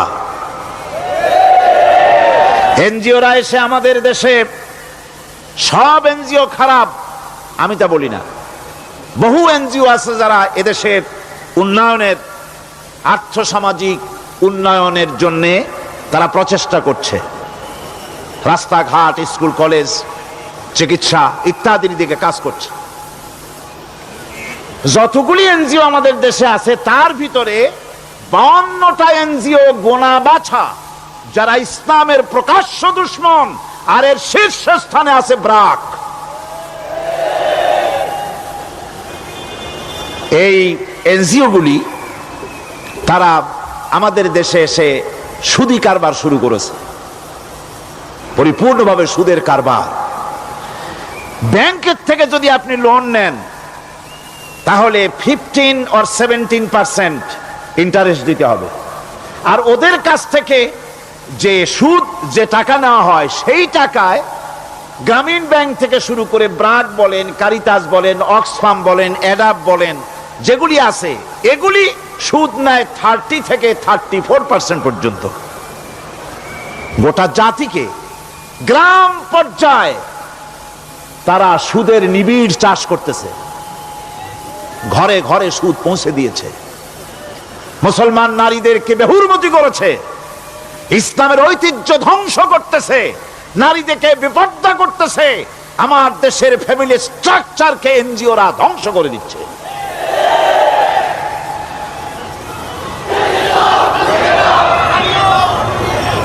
সুতরাং এনজিওরা এই সুযোগটা পেত না। যদি যাকাত কালেকশন করা হতো, আর যাকাত দিয়ে, যাকাত যে সব জায়গায় খরচ করতে হয়, সেই খরচ করার জায়গাগুলিতে সঠিকভাবে যদি ব্যয় করা হতো, এই অবস্থা হতো না। বাংলাদেশে সম্পদের অভাব নাই। যারা বলে বাংলাদেশ গরিব, আমি তাদের সাথে একমত নই। আক্ষরিক অর্থে বাংলাদেশ গরিব নয়, বাংলাদেশে সম্পদ আছে। বাংলাদেশে যে জিনিসটার অভাব, সেটা হচ্ছে ইনসাফ ভিত্তিক বন্টনের অভাব। এখানে কেউ তো 1000 বিঘা জমির মালিক, বিঘা বোঝেন না কি কন আপনারা? কানি। কেউ তো 1000 কানির মালিক, আর কারো তো রান্নাঘর উঠাবার জায়গা নাই। কথাটাই ঠিক কিনা? কেউ তো শত শত কোটি টাকা, কত কোটি টাকা যে আছে তা হিসাব করে মাসখানেক লাগবে, গুনিয়া খুলাইতে পারবে না। আর কারো তো একটা ট্যাবলেট কেনার পয়সা নাই। সুতরাং আমার দেশে যেভাবে গরিব বলা হয়, আক্ষরিক অর্থে ওইভাবে আমার দেশ গরিব নয়। আমাদের দেশে সম্পদ আছে, বহুত জমি অনাবাদি ফেলে রাখা হয়েছে। রাসূল করিম সাল্লাল্লাহু আলাইহি ওয়াসাল্লাম বলেছেন, সেই ব্যক্তির জমিন রাখার অধিকার নাই যে ব্যক্তি তা চাষের আওতায় না আনে। আছে না বহুত জমি পড়িয়া? আবাদযোগ্য জমি আমাদের দেশে আছে যা, তার 2,40,00,000 একর। আমাদের ভূমি সম্পদ রয়েছে, বনজ সম্পদ যা আছে সেটা হচ্ছে 32,53,860 একর জুড়ে বিরাট বনজ সম্পদ আমাদের আছে। ভূমি সম্পদ আছে, বনজ সম্পদ আছে। আমাদের রয়েছে পানি সম্পদ, প্রায় 250 নদী, 3000 600 বর্গ মাইল জুড়ে নদীগুলো প্রবাহিত আছে, আমাদের পানি সম্পদ আছে, আমাদের গ্যাস সম্পদ আছে, যে গ্যাস অন্তত 100 বছর চলতে পারে। প্রত্যেক বাড়িতে বাড়িতে গ্যাসের সংযোগ দিলেও 100 বছরে ফুরাবে না। আলহামদুলিল্লাহ কইতে ইচ্ছা করে না? জোরে কোন আলহামদুলিল্লাহ। আমাদের গ্যাস সম্পদ রয়েছে, আমাদের মৎস্য সম্পদ আছে, পশু সম্পদ আছে, কৃষি সম্পদ আছে, আরো রয়েছে বিপুল জনশক্তি। জনশক্তিকে আজ সবচাইতে বার্ডেন মনে করা হয়। জনশক্তিকে বলা হয় বাংলাদেশের সবচাইতে বড় সমস্যা, জনশক্তি সমস্যা। এটা হচ্ছে যে সরকার আসে তারই ভূতে পায়, যে যায় লঙ্কা সে আর মানুষ হালে ফেরে না, মানুষগুলি তার জন্য জ্বালা। অথচ এই মানব শক্তি হচ্ছে শ্রেষ্ঠ শক্তি। ইউনিভার্সিটি জনমের মতো না বাড়াইয়া, এখন তো ইউনিভার্সিটি দাবি করতেছে সকলে, গ্রামে গঞ্জে থানায় রান্নাঘরে সব জায়গায় কয় আমাদের ইউনিভার্সিটি দাও। আর ইউনিভার্সিটির ফজিলত কি তা তো আমরা দেখতেইছি। এর থেকে বেশি করে পলিটেকনিক ইনস্টিটিউট, ভোকেশনাল ইনস্টিটিউট ইত্যাদি যদি বানানো হতো, ভিক্ষার হাতকে কর্মীর হাতে যদি পরিণত করা যেত, মানুষগুলিকে যদি কর্মক্ষম করা যেত, তাদেরকে যদি মডার্ন টেকনোলজি যদি শিক্ষা দেওয়া যেত, তাহলে এই মানব শক্তি রপ্তানি করে বা পৃথিবীর বিভিন্ন দেশ থেকে মূল্যবান বৈদেশিক মুদ্রা অর্জন করা যায়। সেটা না করে মানুষ হইছে জ্বালা, জনমের মতো এদেরকে মারো। এটা হচ্ছে ট্রেনের থার্ড ক্লাস প্যাসেঞ্জার্স মেন্টালিটি। সেটা কিরকম? সেটা হচ্ছে ট্রেনে যখন মানুষ চলে তৃতীয় শ্রেণীতে, একবার উঠে বসলে সে অন্যের জন্য জায়গা ছাড়ে না। জায়গা খালি আছে, আর একজন আসে বললে ভাই আমার একটু বসতে দাও, কয় না ভাই এখানে লোক আছে। আসলে কিন্তু লোক নাই। আপনি যদি বলেন যে সেই লোক আসলে আমি জায়গা ছেড়ে দেবো, ততক্ষণ তো বসি, আপনি বসলেন, এরপরে আপনি তো বুঝছেন যে লোকটা ফাঁকিতেছে, ওই চিন্তা আপনার মধ্যেও ঢুকবে, আর একজন আসবে বসার জায়গা আছে, আপনি বলবেন না এখানে জায়গা নাই। ট্রেনের থার্ড ক্লাস প্যাসেঞ্জারদের যে মন মানসিকতা, বর্তমান মুসলিম দেশগুলির সরকার প্রধানেরা ঠিক ট্রেনের থার্ড ক্লাস প্যাসেঞ্জারদের চাইতো থার্ড ক্লাস। মানব শক্তিকে কাজে লাগাবার চিন্তা না করে উল্টা চিন্তা তারা করছেন। এত সম্পদ থাকা সত্ত্বেও বাংলাদেশ আজ যে অভাব সৃষ্টি হয়েছে তা কৃত্রিম, এবং তা সৃষ্টি হয়েছে এটা এর একমাত্র দায়ী এর জন্য রাজনৈতিক ষড়যন্ত্র। রাজনৈতিক ষড়যন্ত্রের কারণেই এই অভাব সৃষ্টি হয়েছে। গোড়া থেকেই আমাদের এই দেশটি ষড়যন্ত্রের শিকার। প্রথমে ব্রিটিশ বেনিয়ারা 200 বছর পর্যন্ত গোলামির জিনজির পরিয়ে দিয়েছে। 200 বছর গোলামির পর দ্বিজাতি তত্ত্ব এবং মুসলিম সংখ্যাগরিষ্ঠতার ভিত্তিতে 47-এর আজাদি, তারপর পশ্চিমাদের শোষণ বঞ্চনা থেকে মুক্তি লাভের জন্য 71-এর আজাদি, এরপরে দেশের 90% হচ্ছে মুসলমান। 90% কারা? চিল্লায় বলেন না কারা? পৃথিবীর এই দ্বিতীয় বৃহত্তম মুসলিম জনগোষ্ঠীকে খ্রিস্টান আর ইহুদিরা তারা চেয়েছে জনগণকে খ্রিস্টান বানাতে। আমাদের দেশের জনগণকে তারা চায় খ্রিস্টান বানাতে। যারা কমিউনিস্ট তারা চায় আমাদেরকে নাস্তিক বানাতে। আর পার্শ্ববর্তী দেশের পেইড এজেন্ট যারা আমাদের দেশে আছে তারা চায় পৃথিবীর নিকৃষ্টতম কুফরি মতবাদ, ধর্ম নিরপেক্ষ মতবাদের মাধ্যমে গোটা জাতিকে ধর্ম থেকে দূরে সরিয়ে দিতে চায়। সুতরাং এই ষড়যন্ত্রের শিকার হয়ে আছে বাংলাদেশ। বাংলাদেশের এই আর্থসামাজিক প্রেক্ষাপটে ইসলামের বিধান ছাড়া, আল্লাহর দেওয়া বিধান ছাড়া এর কোনো মুক্তি নাই, এর নাজাতের কোনো পথ নাই। আল্লাহ রসুল ক্ষমতা আরোহণ করলেন, রাষ্ট্রের মালিক হলেন, প্রেসিডেন্ট হলেন। রাসূলুল্লাহ কি হলেন? আল্লাহর নবী প্রেসিডেন্ট হলেন। সমাজের গরিব দুঃখীদের ব্যাপারে নবীজি বললেন, মান তারাকা মালান ফালওয়ারাসাতিহি ওয়া মান তারাকা দিয়ান আও কুল্লা ফালিয়াতিনি ফাইন্না মাওলাহু, রাওয়াহুল বুখারী। নবীজি বলেন, যে ব্যক্তি মারা গেল, মরে যাওয়ার পর তার যে সম্পদ থাকবে, এই সম্পদগুলি সে যে সন্তান স্ত্রী পুত্র যাদের রেখে গেছে তা তাদের জন্যে। আর যদি সে ঋণগ্রস্ত, যদি ঋণ অবস্থায় সংসারকে রেখে যে থাকে, তাহলে তার ঋণের বোঝা, ঋণের পরিশোধের দায়িত্ব আমি মুহাম্মদ সাল্লাল্লাহু আলাইহি ওয়াসাল্লাম নিয়ে নিলাম। সমাজের যার কোনো অভিভাবক নাই, তার অভিভাবক আমি মুহাম্মদ সাল্লাল্লাহু আলাইহি ওয়াসাল্লাম। যার কোনো অভিভাবক নাই, সেজন্য আমার কাছে চলে আসে।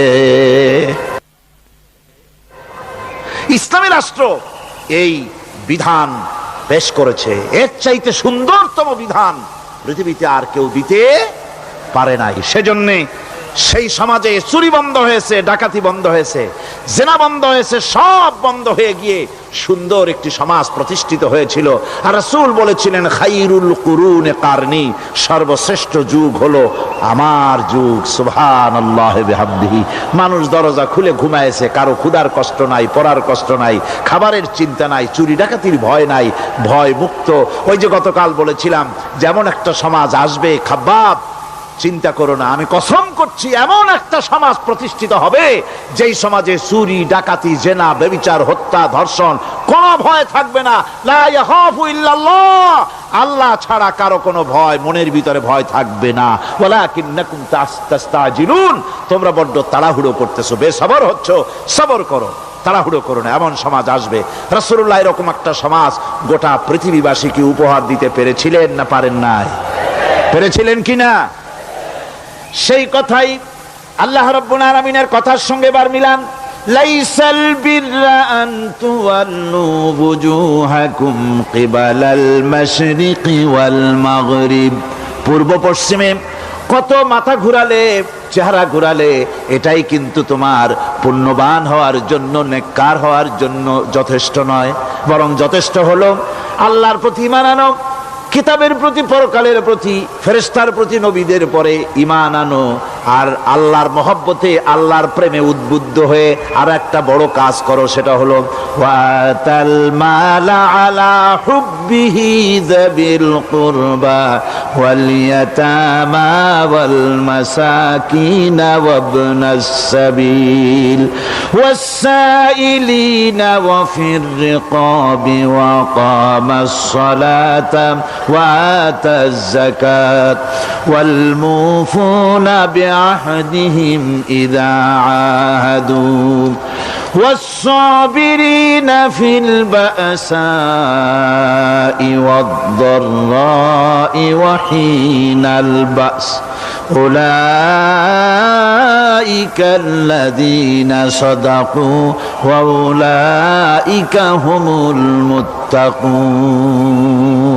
আরেকটি গুরুত্বপূর্ণ কাজ করতে হবে আল্লাহ পরকালে বিশ্বাস করার সাথে সাথে, সেটা হলো এই, তোমাদের জানের মতো প্রিয় ধন এবং সম্পদকে আল্লাহর মহব্বতে খরচ করতে হবে। সেজদা দিয়া কপালে দাগ লাগাইছো, কিন্তু প্রতিবেশীকে সাহায্য করো নাই, গরিবদেরকে দাও নাই, এতিমকে দাও নাই, বোনকে ঠকাইছো, মেয়েকে ঠকিয়েছো, তোমার ওই সেজদায় কিয়ামতে কাজ দিবে না। প্রকৃতপক্ষের নেককার পুণ্যবান হওয়ার জন্য গরিব জনসাধারণকে সহযোগিতা করতে হবে। এরপরে মাঝখান থেকে যেটা বাদ দিয়েছিলাম, বলেছিলাম নামাজ এবং যাকাত। আমি যাকাতটা কালকে আগে নিয়ে এসেছিলাম, নামাজটা ছিল আগে। সেই নামাজটা যেহেতু আলাদা একটা বিষয় হবে, আর যাকাতটা সাদকার সাথে সামঞ্জস্য আছে, সেই জন্য যাকাত আর সাদাকার কথাটা একসঙ্গে মিলাই বলেছিলাম। এখন শুরু করছি নামাজ।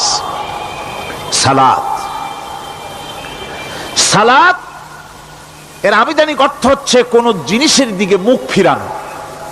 সালাতের অর্থ হচ্ছে নিকটবর্তী হওয়া, মুখ ঘুরানো, মুতাওয়াজ্জা হওয়া। ওই যে হযরত ইব্রাহিম আলাইহিস সালাম বলেছিলেন, ইন্নী ওয়াজ্জাহতু ওয়াজহিয়া লিল্লাযী ফাতারাস সামাওয়াতি ওয়াল আরদ। জানেন আপনারা? পড়েন, ইন্নী ওয়াজ্জাহতু ওয়াজহিয়া লিল্লাযী ফাতারাস সামাওয়াতি ওয়াল আরদা হানিফা ওয়া মা আনা মিনাল মুশরিকিন। নিশ্চয় আমার মুখ ঘুরায় দিলাম কার দিকে? যিনি আকাশ এবং জমিনের স্রষ্টা, সব কিছুর মালিক যিনি, তার দিকে আমি মুতাওয়াজ্জা হলাম। নামাজের অর্থই হচ্ছে মুতাওয়াজ্জা হওয়া, মুখ ঘুরিয়ে দেওয়া, চেহারা ঘুরিয়ে দেওয়া। আর নামাজের আরেক অর্থ হচ্ছে নিকটবর্তী থেকে আরো নিকটবর্তী হওয়া।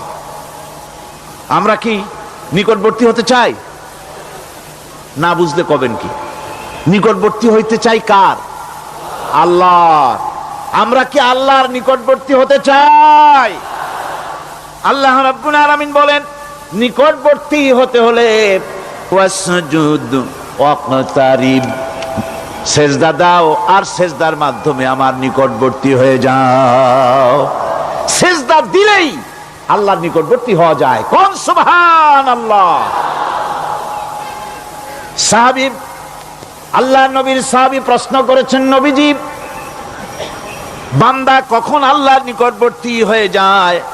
নবীজি বলেছেন, বান্দা যখন সেজদা দেয় তখন আল্লাহর বান্দার মাঝে কোনো হিজাব থাকে না, একদম আল্লাহ পাকের নিকটবর্তী হয়ে যায় বান্দা যখন সেজদায় পড়ে যায়।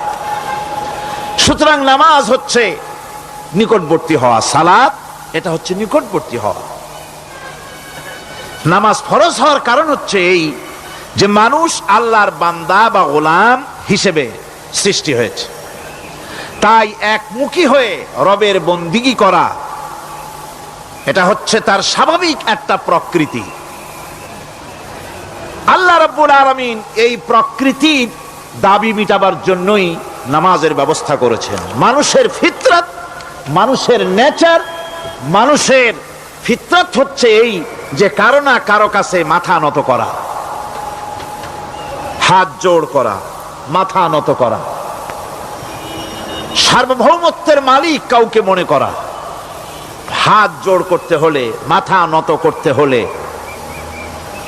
সার্বভৌমত্বের মালিক হিসেবে কাউকে গ্রহণ করতে হলে আল্লাহর বিকল্প কেউ আছে নাকি?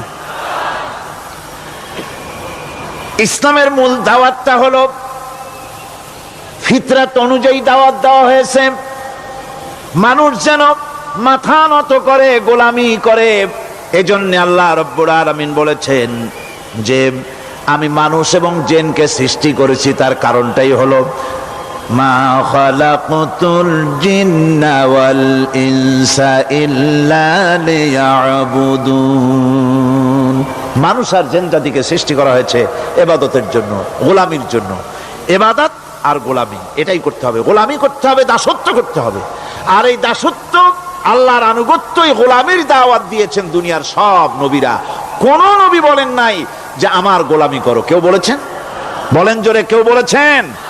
আল্লাহ পাক বলেন, ওয়ালাকাদ বা'আসনা ফি কুল্লি উম্মাতির রাসূলা আন ইবুদুল্লাহা ওয়াজতানিবুত তাগুত।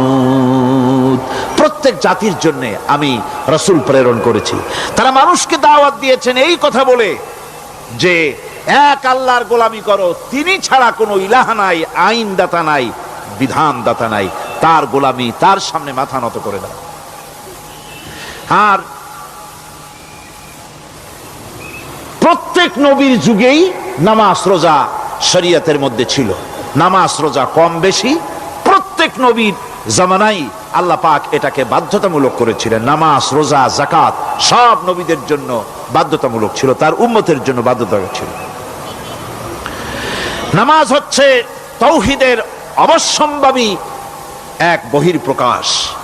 তাওহীদের জন্য তাওহীদবাদী মানুষ যারা, তাদেরকে নামাজ আদায় করতেই হবে।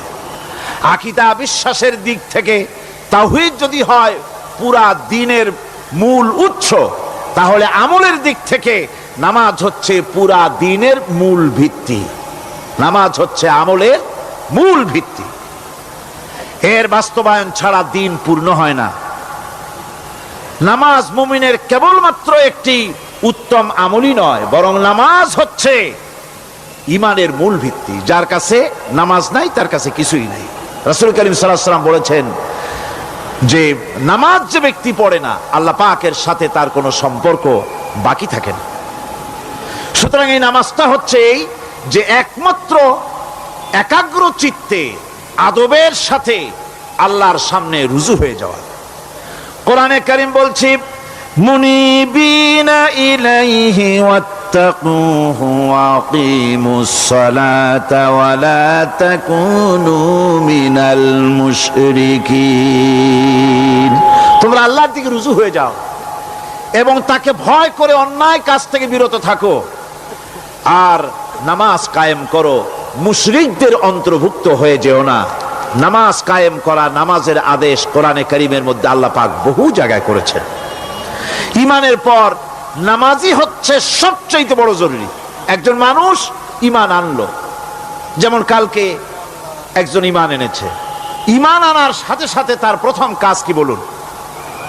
বলেন প্রথম কাজ কি? ফজরের নামাজের আগে একজন ইসলাম কবুল করলেন, তার প্রথম দায়িত্ব নামাজকে আদায় করে দেওয়া, ফজরের নামাজ পড়া। জোহরের আগেই কেউ ঈমান আনলো, তার প্রথম দায়িত্ব জোহরের নামাজ আদায় করা।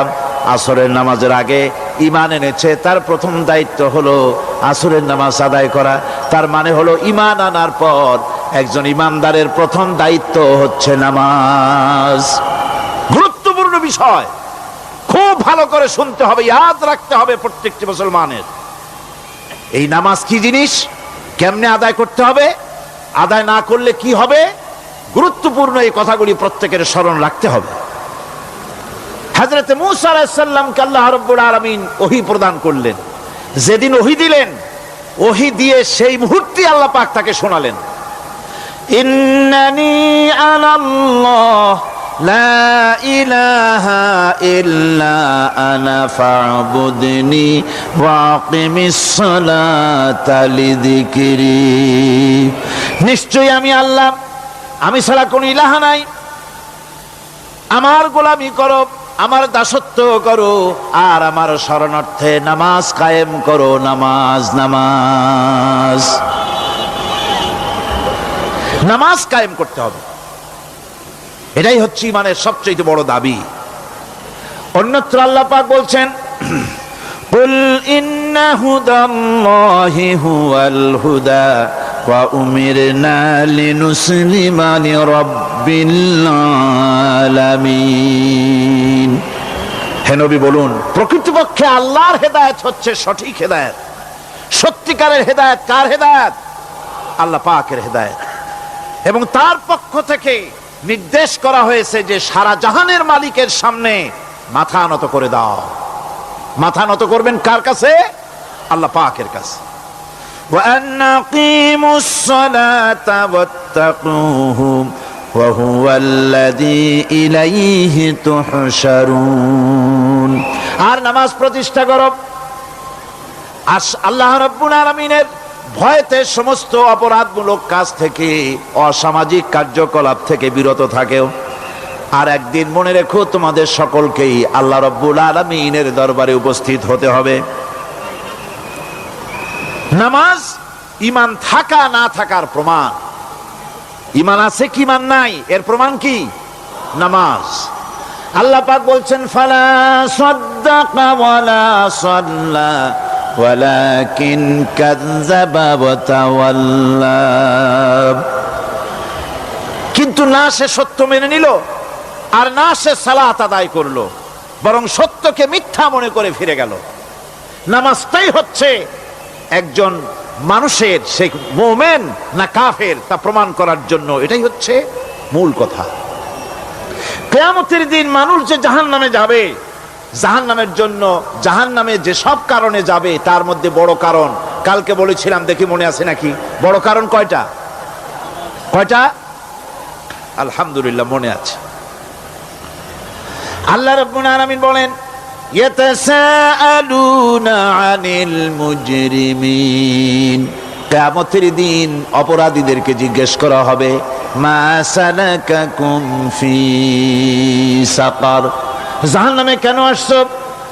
জবাবে তারা বলবে, قالوا لم نك من المصلين ولم نك نطعم المسكين নামাজ পড়ি নাই আর এতিম মিসকিনদের খেতে দেই নাই, এই কারণেই জাহান্নামে এসেছি। কল নাউযুবিল্লাহ। নামাজ যারা পড়বে না জাহান্নামে যেতে হবে। কোথায় যেতে হবে? কেউ কেউ মনে করতে পারবেন নামাজের ওয়াজ তো বহু শুনছি, এর চাইতে গুরুত্বপূর্ণ জিনিস আর নাই। নামাজের চাইতে গুরুত্বপূর্ণ ইবাদত আল্লাহর সৃষ্টি করেন নাই। মুসলমানের জন্য সর্বশ্রেষ্ঠ ইবাদত কি? চিল্লা এখন জোরে বলেন কি? এই নামাজ আকসার মানুষের নামাজ হয় না। যারা আমরা নামাজ পড়ি, বহু লোকের নামাজ পড়ে ঠিক, কিন্তু নামাজ আদায় হয় না। আমি সে কথা বলবো সামনের দিকে, প্রাণ খুলে শুনবেন, কাজে লাগবে ইনশাআল্লাহ। কোন ইনশাআল্লাহ? আকীদাগত দিক থেকে ঈমান হলো তাওহীদের স্বীকৃতি, আর আমলের দিক থেকে নামাজ হচ্ছে তাওহীদের বহিঃপ্রকাশ। আপনি মুসলমান তা প্রমাণ হবে নামাজ দিয়ে। নামাজহীন ঈমানের দাবি মূল্যহীন। যার নামাজ নাই তার ঈমানের দাবি করার কোনো মূল্যই নেই। অনেক এরকম কথা বলে, হুজুর আমি মানুষটা নিতান্ত খারাপ না, যাই মনে করেন, গ্রামে রাস্তা বানাইছি, ব্রিজ করে দিয়েছি, কালভার্ট করেছি, এতিম মিসকিনদের তাও মাঝে মধ্যে খাবার দেই। নামাজ হচ্ছে ইসলামের গণ্ডির মধ্যে প্রবেশের প্রমাণ। কোরআনে কারীম বলছে ফাইন তাবু ওয়া আকামুস সালাতা ওয়া আতাউজ যাকাতা ফাইখওয়ানুকুম ফিদ্দীন। সূরা তওবা এসেছে, তারা যদি তওবা করে আর নামাজ কায়েম করে, যাকাত যদি আদায় করে, তাহলে এখন তোমাদের সে দ্বীনি ভাই, এখন ভাই হয়ে গেল। একটু আগে ছিল কাফের মুশরিক, এখন তোমার দ্বীনি ভাই। দ্বীনের গণ্ডির মধ্যে প্রবেশ করা, কলেমা পড়ার সাথে সাথেই নামাজ। নামাজ হচ্ছে দ্বীনের প্রধান গেট, দ্বীনের প্রধান তোরণ। দ্বীনের মধ্যে প্রবেশ করার জন্য এই গেট দিয়ে প্রবেশ করতে হবে। সুতরাং এই নামাজের এতই গুরুত্ব দেওয়া হয়েছে। ইসলাম যদি ক্ষমতায় আসে, আল্লাহ যেন এনে দেন, জোরে কোন আমিন। ইসলাম যদি ক্ষমতায় এসে যায়, রব্বুল আলামিন তাফসীরের মাহফিল, কোরআন সামনে নিয়া আশা করে তোমার দরবারে দোয়া করি, এই বিশাল জনসমুদ্রের দোয়া কবুল করো মাবুদ গো, এই বাংলাদেশকে ইসলামের দেশ বানাইয়া দাও। দেশটা যদি ইসলামের হয়ে যায়, আইন যদি আল্লাহর হয়, শাসন যদি সৎ লোকেরা করে, রব্বুল আলামিন কোরআন শরীফে বলেন, তাহলে তারা 4টা কাজ করবে। আল্লাযীনা ইম্মাক্কান্নাহুম ফিল আরদ আকামুস সালাতা ওয়া আতাউজ যাকাত ওয়া আমারু বিল মা'রুফি ওয়া নাহাউ আনিল মুনকার। মুমিনেরা ক্ষমতায় এসে প্রথম যে কাজটা করবে, প্রথমে ক্ষমতায় এসেই নামাজ বাধ্যতামূলক করবে। প্রথম কি? ওয়াজ নসিহতে অনুরোধ করা হবে না, বাবাজিরা আল্লাহর রাস্তায় নামাজটা পড়ে না। রেডিও এবং টেলিভিশনের মাধ্যমে রাষ্ট্রপ্রধান অর্ডার করে দিবেন, আজ থেকে বাংলাদেশের 12 কোটি তাওহীদি জনতা, নারী পুরুষ যারা আকেল বালিগ, সকলের জন্য নামাজ বাধ্যতামূলক, নামাজ পড়তেই হবে। এটা অর্ডার। বেলা যখন 1টা বেজে যাবে, বেলা যখন 1টা বাজবে, সমস্ত মসজিদে আজান শুরু হয়ে যাবে। আজানের সাথে সাথে অফিস, আদালত, কল কারখানা, ক্ষেত খামার, শিক্ষাঙ্গন সব ডেডলক হয়ে যাবে। আধা ঘন্টার জন্য বন্ধ হয়ে যাবে। যারা মুসলমান অফিসে, কলেজে, ইউনিভার্সিটিতে, সর্বত্র তারা নামাজের জন্য প্রস্তুতি নেবেন। আধা ঘন্টার ভিতরে নামাজ আর খানা সেরে আবার কলেজ চলবে, বিশ্ববিদ্যালয় চলবে, কল চলবে, কারখানা চলবে, ক্যান্টনমেন্ট চলবে, সেক্রেটারিয়েট চলবে, সব আপন গতিতে চলতে থাকবে। আল্লাহর রহমত, বরকত আকাশ ফেরে নাজিল হয়ে যাবে। আর এই অর্ডার যে দেওয়া হবে, নামাজ পড়বেন সেখানে। থানায় যখন আজান হবে, থানায় আজান হয়ে গেছে, থানার স্টাফ পুলিশ যারা আছে জামাতে খাড়া হয়ে যাবে, ইমামতি করবেন ওসি সাহেব।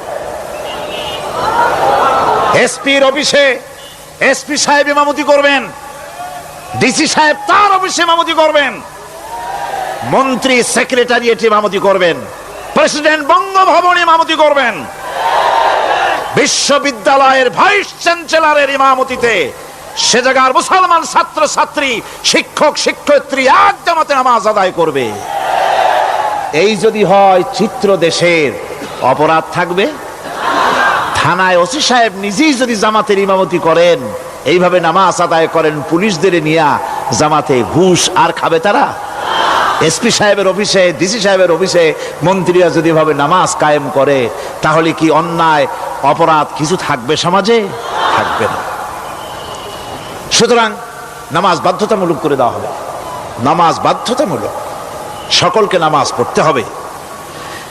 নামমাত্র মুসলিম জাতির রাষ্ট্র ক্ষমতা গ্রহণ করাই হলো ইসলামী শাসন ব্যবস্থা নয়। ইসলাম ক্ষমতায় গিয়া অমুসলিমদের উপরে শাসন জারি করবে, আর অন্যান্য সরকারের মতো আমোদ ফুর্তি করে রাস্তাঘাট বানায় টানা এসিতে শুয়ে থাকবে, তা না।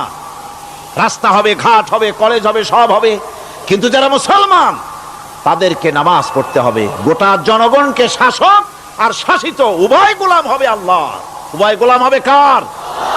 তখন প্রেসিডেন্টের বাবার ক্ষমতা নাই নিজের কোন আইন চালু করে, পার্লামেন্টের বাবার ক্ষমতা নাই ইসলামের বিরুদ্ধে টু শব্দটি করতে পারে। সেখানে শাসক আর শাসিত,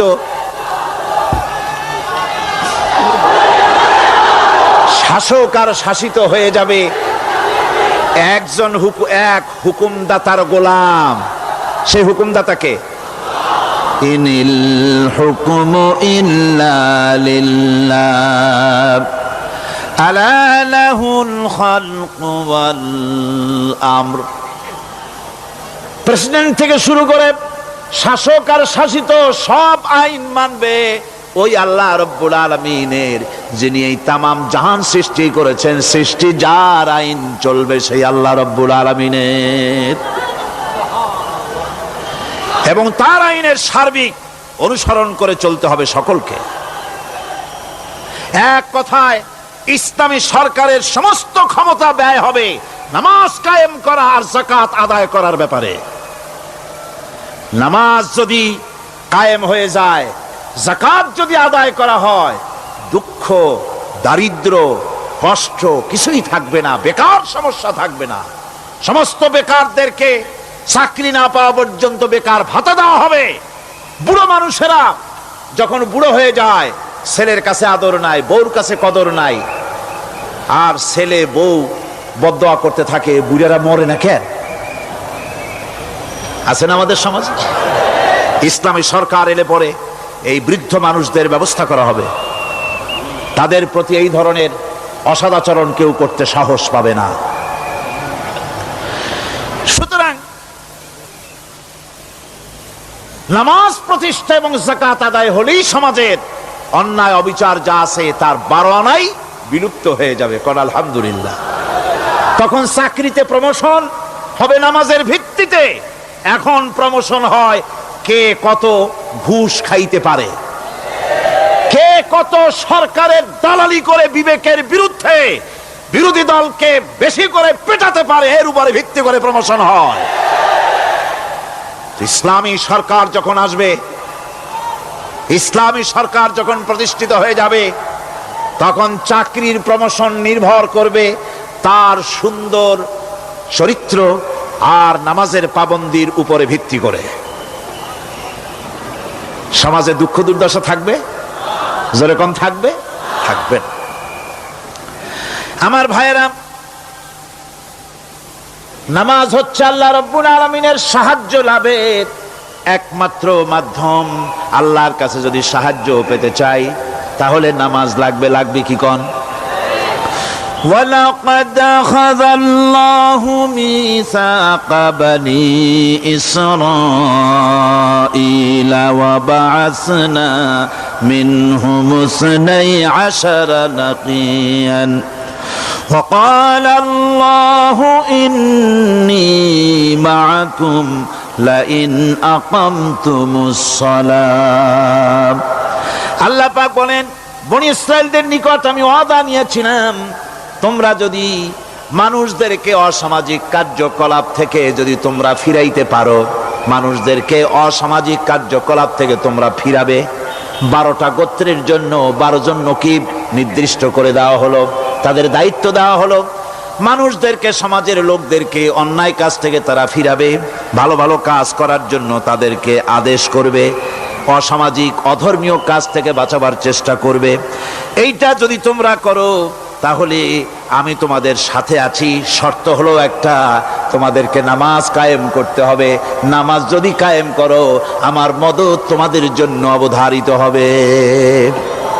নামাজ প্রতিষ্ঠা করলেই আল্লাহর সাহায্য লাভ করা যায় জীবনের সকল ক্ষেত্রে। নামাজ হচ্ছে অপকর্মের প্রতিবন্ধক। নামাজ পড়লে অন্যায় কাজ থেকে বাঁচার পথ। অন্যায় থেকে বাঁচাই কিসে? নামাজ।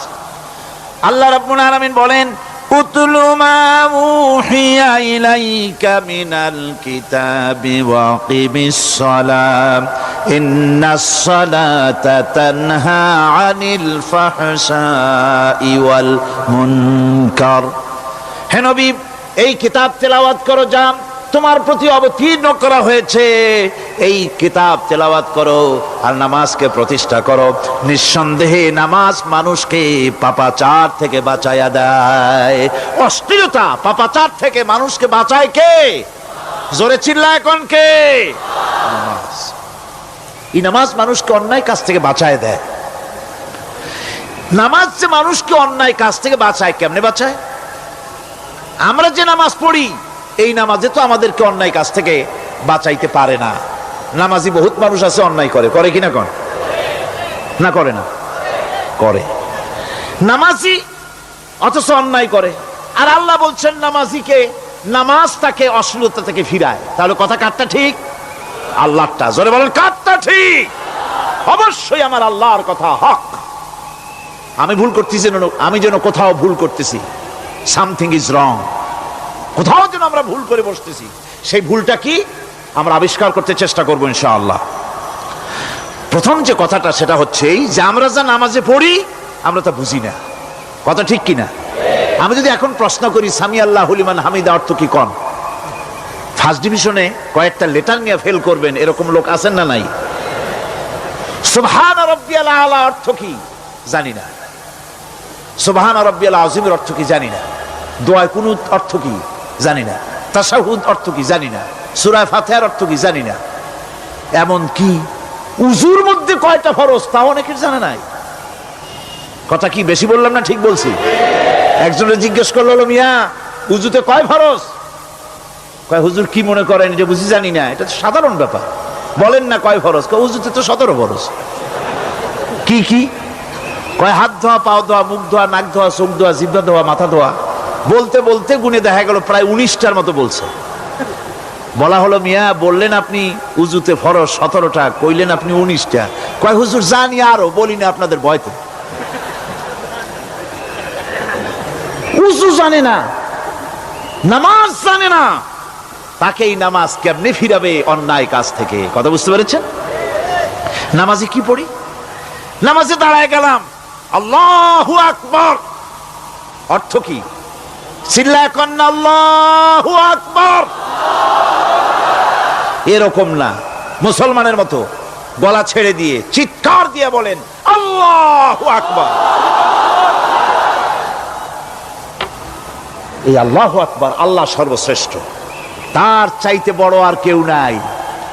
এই কথা দিনরাত 24 ঘন্টার ভিতরে শতবার বলি, একবার দুইবার না, শতবার বলি আল্লাহ সর্বশ্রেষ্ঠ। এই কথা বলার পরেও মনের মধ্যে অন্য কেউ বড় হয়, আল্লাহর বড়ত্ব যেভাবে মুখ দিয়া বলি ওইভাবে কার্যত পালন করি না। নামাজে আল্লাহু আকবার বললাম, এরপরে সানা পড়লাম, তারপরে সূরা ফাতিহা পড়লাম। সূরা ফাতিহার ভেতরে যে সমস্ত কথাগুলি বললাম সেই কথাগুলি বুঝি না, কি বলেছি তাও জানি না। এরপরে সুবহান রাব্বিয়াল আলা বলেছি, সুবহান রাব্বিয়াল আযীম বলেছি, সামি আল্লাহু লিমান হামিদা বলেছি, অর্থ কি জানি না। আল্লাহ তা শুনতে পান, যে ব্যক্তি আল্লাহর প্রশংসা করেন তিনি তা শুনতে পান। নামাজের মধ্যে আইডিয়া দেওয়া হচ্ছে, তুমি যে আল্লাহর জন্য নামাজ পড়তেছো, প্রশংসা করতেছো, এটা এমন নয় যে আল্লাহ পাক দেখছেন না বা শুনতেছেন না। তুমি যা বলতেছো, প্রশংসা করতেছো, আল্লাহ পাক তা শুনতে পাচ্ছেন। সামি আল্লাহু লিমান হামিদা। সুবহান রাব্বিয়াল আলা। আমি মহান সর্বশ্রেষ্ঠ আল্লাহ রাব্বুল আলামিনের পবিত্রতা ঘোষণা করছি, আমি তার প্রশংসা করছি। সূরা ফাতিহার কি আমরা বলি আপনারা ব্যাখ্যা দেখে বুঝে নিয়েন, সেগুলি আমি এখানে বলে বাকি কথা সব শেষ করতে পারবো না। এরপরে আমরা নামাজের মধ্যে দোয়া কুনুত পড়ি। সেই দোয়া কুনুতে যে কি ওয়াদাটা করি, অন্তত আমার তো মনে হয় সাধারণ মানুষের মধ্যে 99.9 লোকেরা জানে না দোয়া কুনুতে কি পড়ে, অর্থ বোঝে না। দোয়া কুনুতের মধ্যে বলা হচ্ছে, আল্লাহুম্মা ইন্না নাস্তাঈনুকা, হে আল্লাহ আমি তোমার কাছে সাহায্য চাই। কার কাছে সাহায্য চাই? আল্লাহর কাছে সাহায্য চাই। নামাজের ভিতরে বলতেছেন, এই কথা যদি অর্থ আপনি জানতেন যে তোমার কাছে সকল ব্যাপারে সাহায্য চাই তোমার কাছে, এই কথাটা যদি মনে প্রাণে বুঝতেন, তাহলে দুনিয়ায় কোনো মাজারে গিয়া মরা জিন্দা মানুষের কাছে গিয়া নিজের ছেলে মেয়ে চাইতেন না, চাকরির উন্নতি চেতেন না। আপনি নামাজের ভিতরে বলতেছেন আপনার কাছে, আয় আল্লাহ আপনার কাছে সর্বপ্রকারের সাহায্য আপনার কাছে চাই। নামাজের ভিতরে কিসের মধ্যে বলতেছেন? বিশ্বাস যদি করতেন, যদি বুঝতেন, তাহলে যত বড় পীর আসুক দেশ থেকে আর বিদেশ থেকে, সন্তান চাওয়ার জন্য পাগল হয়ে পায়ের উপরে পড়ে থাকতেন না, আল্লাহর কাছেই চাইতেন। কার কাছে চাইতেন? এরপরে বলতেছেন, আস্তাগফিরুকা, তোমার কাছে ক্ষমা চাই, গুনাহ করেছি, অনেক গুনাহ করেছি, তোমার কাছে ক্ষমা চাই, কারণ সাহায্য করতে পারো তুমি, গুনাহও মাফ করতে পারো তুমি। গুনাহ মাফ করার ক্ষমতা কি আছে পৃথিবীর কারো? আকাশে জমিনে আল্লাহ ছাড়া মানুষের গুনাহ কেউ মাফ করতে পারে? এরপরে বলতেছি, অনুমিনু বিকা, আয় আল্লাহ আমি তোমার উপর ঈমান এনেছি, পরিপূর্ণভাবে তোমার উপরে ঈমান এনেছি, ওয়া নাতাওয়াক্কালু আলাইক, আর তোমার উপরেই কেবলমাত্র ভরসা করেছি। ঈমান এনেছি তোমার উপরে, ভরসা করছিও তোমার উপরে। এই কথাগুলি যদি আমরা বুঝতাম, তাহলে আত্মাটা বড় হয়ে যেত, মাথাটা আল্লাহ ছাড়া কারো সামনে নত হতো না। ঠিক না বেটি? আল্লাহ ছাড়া কারো সামনে মাথা নত হতো না। আল্লাহর উপরই ভরসা, তোমার উপর ভরসা করছি, তোমার উপর ঈমান এনেছি। এরপরে বলছি, ওয়ানুসনি আলাইকাল খায়র, সর্বপ্রকার কল্যাণের সাথে তোমার প্রশংসা করতেছি। ওয়ানাশকুরুকা, আর তোমার কৃতজ্ঞতা স্বীকার করছি, আমি তোমার শুকর আদায় করি, সর্ব ব্যাপারে তোমার শুকর আদায় করি। আর কি করি? ওয়ালা নাকফুরুকা, আমি কুফরি করি না, অকৃতজ্ঞ নই, আমি তোমার কৃতজ্ঞ বান্দা, আমি অকৃতজ্ঞ নই। একথা আপনি নামাজের মধ্যে বলেন, কিন্তু কৃতজ্ঞতা স্বীকার করেন না। আল্লাহ যে ছেলে দিয়েছে শুকর আদায় করেন না, আল্লাহ যে সুন্দরী বউ বা ভালো বউ দিয়েছেন শুকর আদায় করেন না, আল্লাহ সন্তান দিয়েছে শুকর আদায় করে না, আল্লাহ রাব্বুল আলামিন চাকরি দিয়েছেন, বাড়ি দিয়েছেন, জায়গা দিয়েছেন, জমিন দিয়েছেন, যৌবন দিয়েছেন, স্বাস্থ্য দিয়েছেন, শুকর আদায় করে না। আল্লাহ পাক বলেন, বান্দারে যে অবস্থায় থাকো শুকর আদায় করো। লা ইন শাকারতুম লাযীদান্নাকুম ওয়া লা ইন কাফারতুম ইন্না আযাবী লাশাদীদ। আমার নিয়ামতের শুকর যদি আদায় করো আমি বেশি করে বাড়ায় দেব, আর যদি শুকর আদায় না করো তাহলে মস্ত বড় শাস্তি রেখে দিয়েছি। সব ব্যাপারে শুকর আদায় করো, আমার নিয়ামতের শুকর আদায় করো। চোখ দিয়া দেখতে পাও, কও আলহামদুলিল্লাহ। মুখ দিয়া কথা বলতে পারো, কও আলহামদুলিল্লাহ। যা খাও মজা লাগে, বলো আলহামদুলিল্লাহ। কাজ করতে পারো, বলো আলহামদুলিল্লাহ। সব ব্যাপারে আল্লাহর শুকর আদায় করতে হবে। শুকরিয়া আদায় করলে রব্বুল আলামিন তারে আরো বাড়ায় দিবেন। এই কথাই বলতেছি, আল্লাহ শুকর করি আর তোমার সাথে আমি কুফরি করি না, কৃতজ্ঞ আমি নই। ওয়া নাখলাউ ওয়া নাতরুকু মান ইয়াফজুরুকা, আর আমি ওয়াদা করতেছি এই কথা, তোমার সাথে যারা প্রকাশ্য দুশ্মনী করে, যারা প্রকাশ্য গুনার মধ্যে লিপ্ত আছে আর তোমার সাথে দুশ্মনী করে, ওদের সাথে আমার সমস্ত সম্পর্ককে ছিন্ন করে দিলাম। দেখছেন নামাজে কি কইলেন আপনি? আপনি নামাজে কত বড় কথা বললেন, ওয়ানাতুরুকু মাইয়া ফুজুরুকা, আয় আল্লাহ আমি ওয়াদা করছি তোমার সাথে যারা দুশ্মনী করে, যারা প্রকাশ্য গুনাহ করে, তাদেরকে আমি পরিত্যাগ করছি, তাদের সাথে আমার কোনো সম্পর্ক নাই। এই কথা বলার পরে আপনার সম্পর্ক কার সাথে একটু চিন্তা করেন তো। আপনার বন্ধু কারা? ইলেকশন আসলে ভোট দেন কাদেরকে? কাদের চা খাওয়ান, কাদের চান্দা দেন? একটু চিন্তা করেন, অঙ্কের সাথে মিলাই নেন। তাহলে দেখুন, মুখে বলে এক কথা, কাজে করে আর একটা। আরে কি কয়? চিল্লায় কোন? আরে কি কয়? আর এই মুনাফিকি করতেছেন কার সাথে? আল্লাহর সাথে। কোন নাউজুবিল্লাহ। নামাজে কি পড়েন সেটা যদি জানতেন, অবশ্যই আল্লাহ রাব্বুল আলামিনের কথা কার্যকরী হয়ে যেত। ইন্নাস সালাতা তানহা আনিল ফাহশাই ওয়াল মুনকার, নামাজ মানুষকে পাপের কাজ, অশ্লীলতা থেকে ফিরাতে পারে। আল্লাহ ইন্না বসায়ছেন, নিশ্চয়ই, বেশক, অবশ্যই নামাজ পাপ থেকে ফিরাবে। কিন্তু কেমনে ফিরাবে নামাজ তো বুঝি না, নামাজ তো বুঝি না। খালি সেজদা দেয় জনমের মতো। আর সেজদা কি? নামাজে যদি দেখে ইমাম দেরি করতেছে, আত্তাহিয়াত পড়তে দেরি হয়ে যাচ্ছে, পিছন থেকে সিগন্যাল মারে,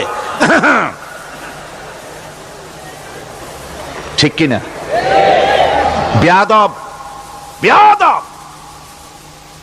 তোমার নামাজ, তোমার আত্তাহিয়াত আগে শেষ হয়েছে, তাতে কি হয়েছে? চুপ করে বসে থাকো। ইমামকে কাশি দিয়া সতর্ক করার অধিকার তোমার নাই।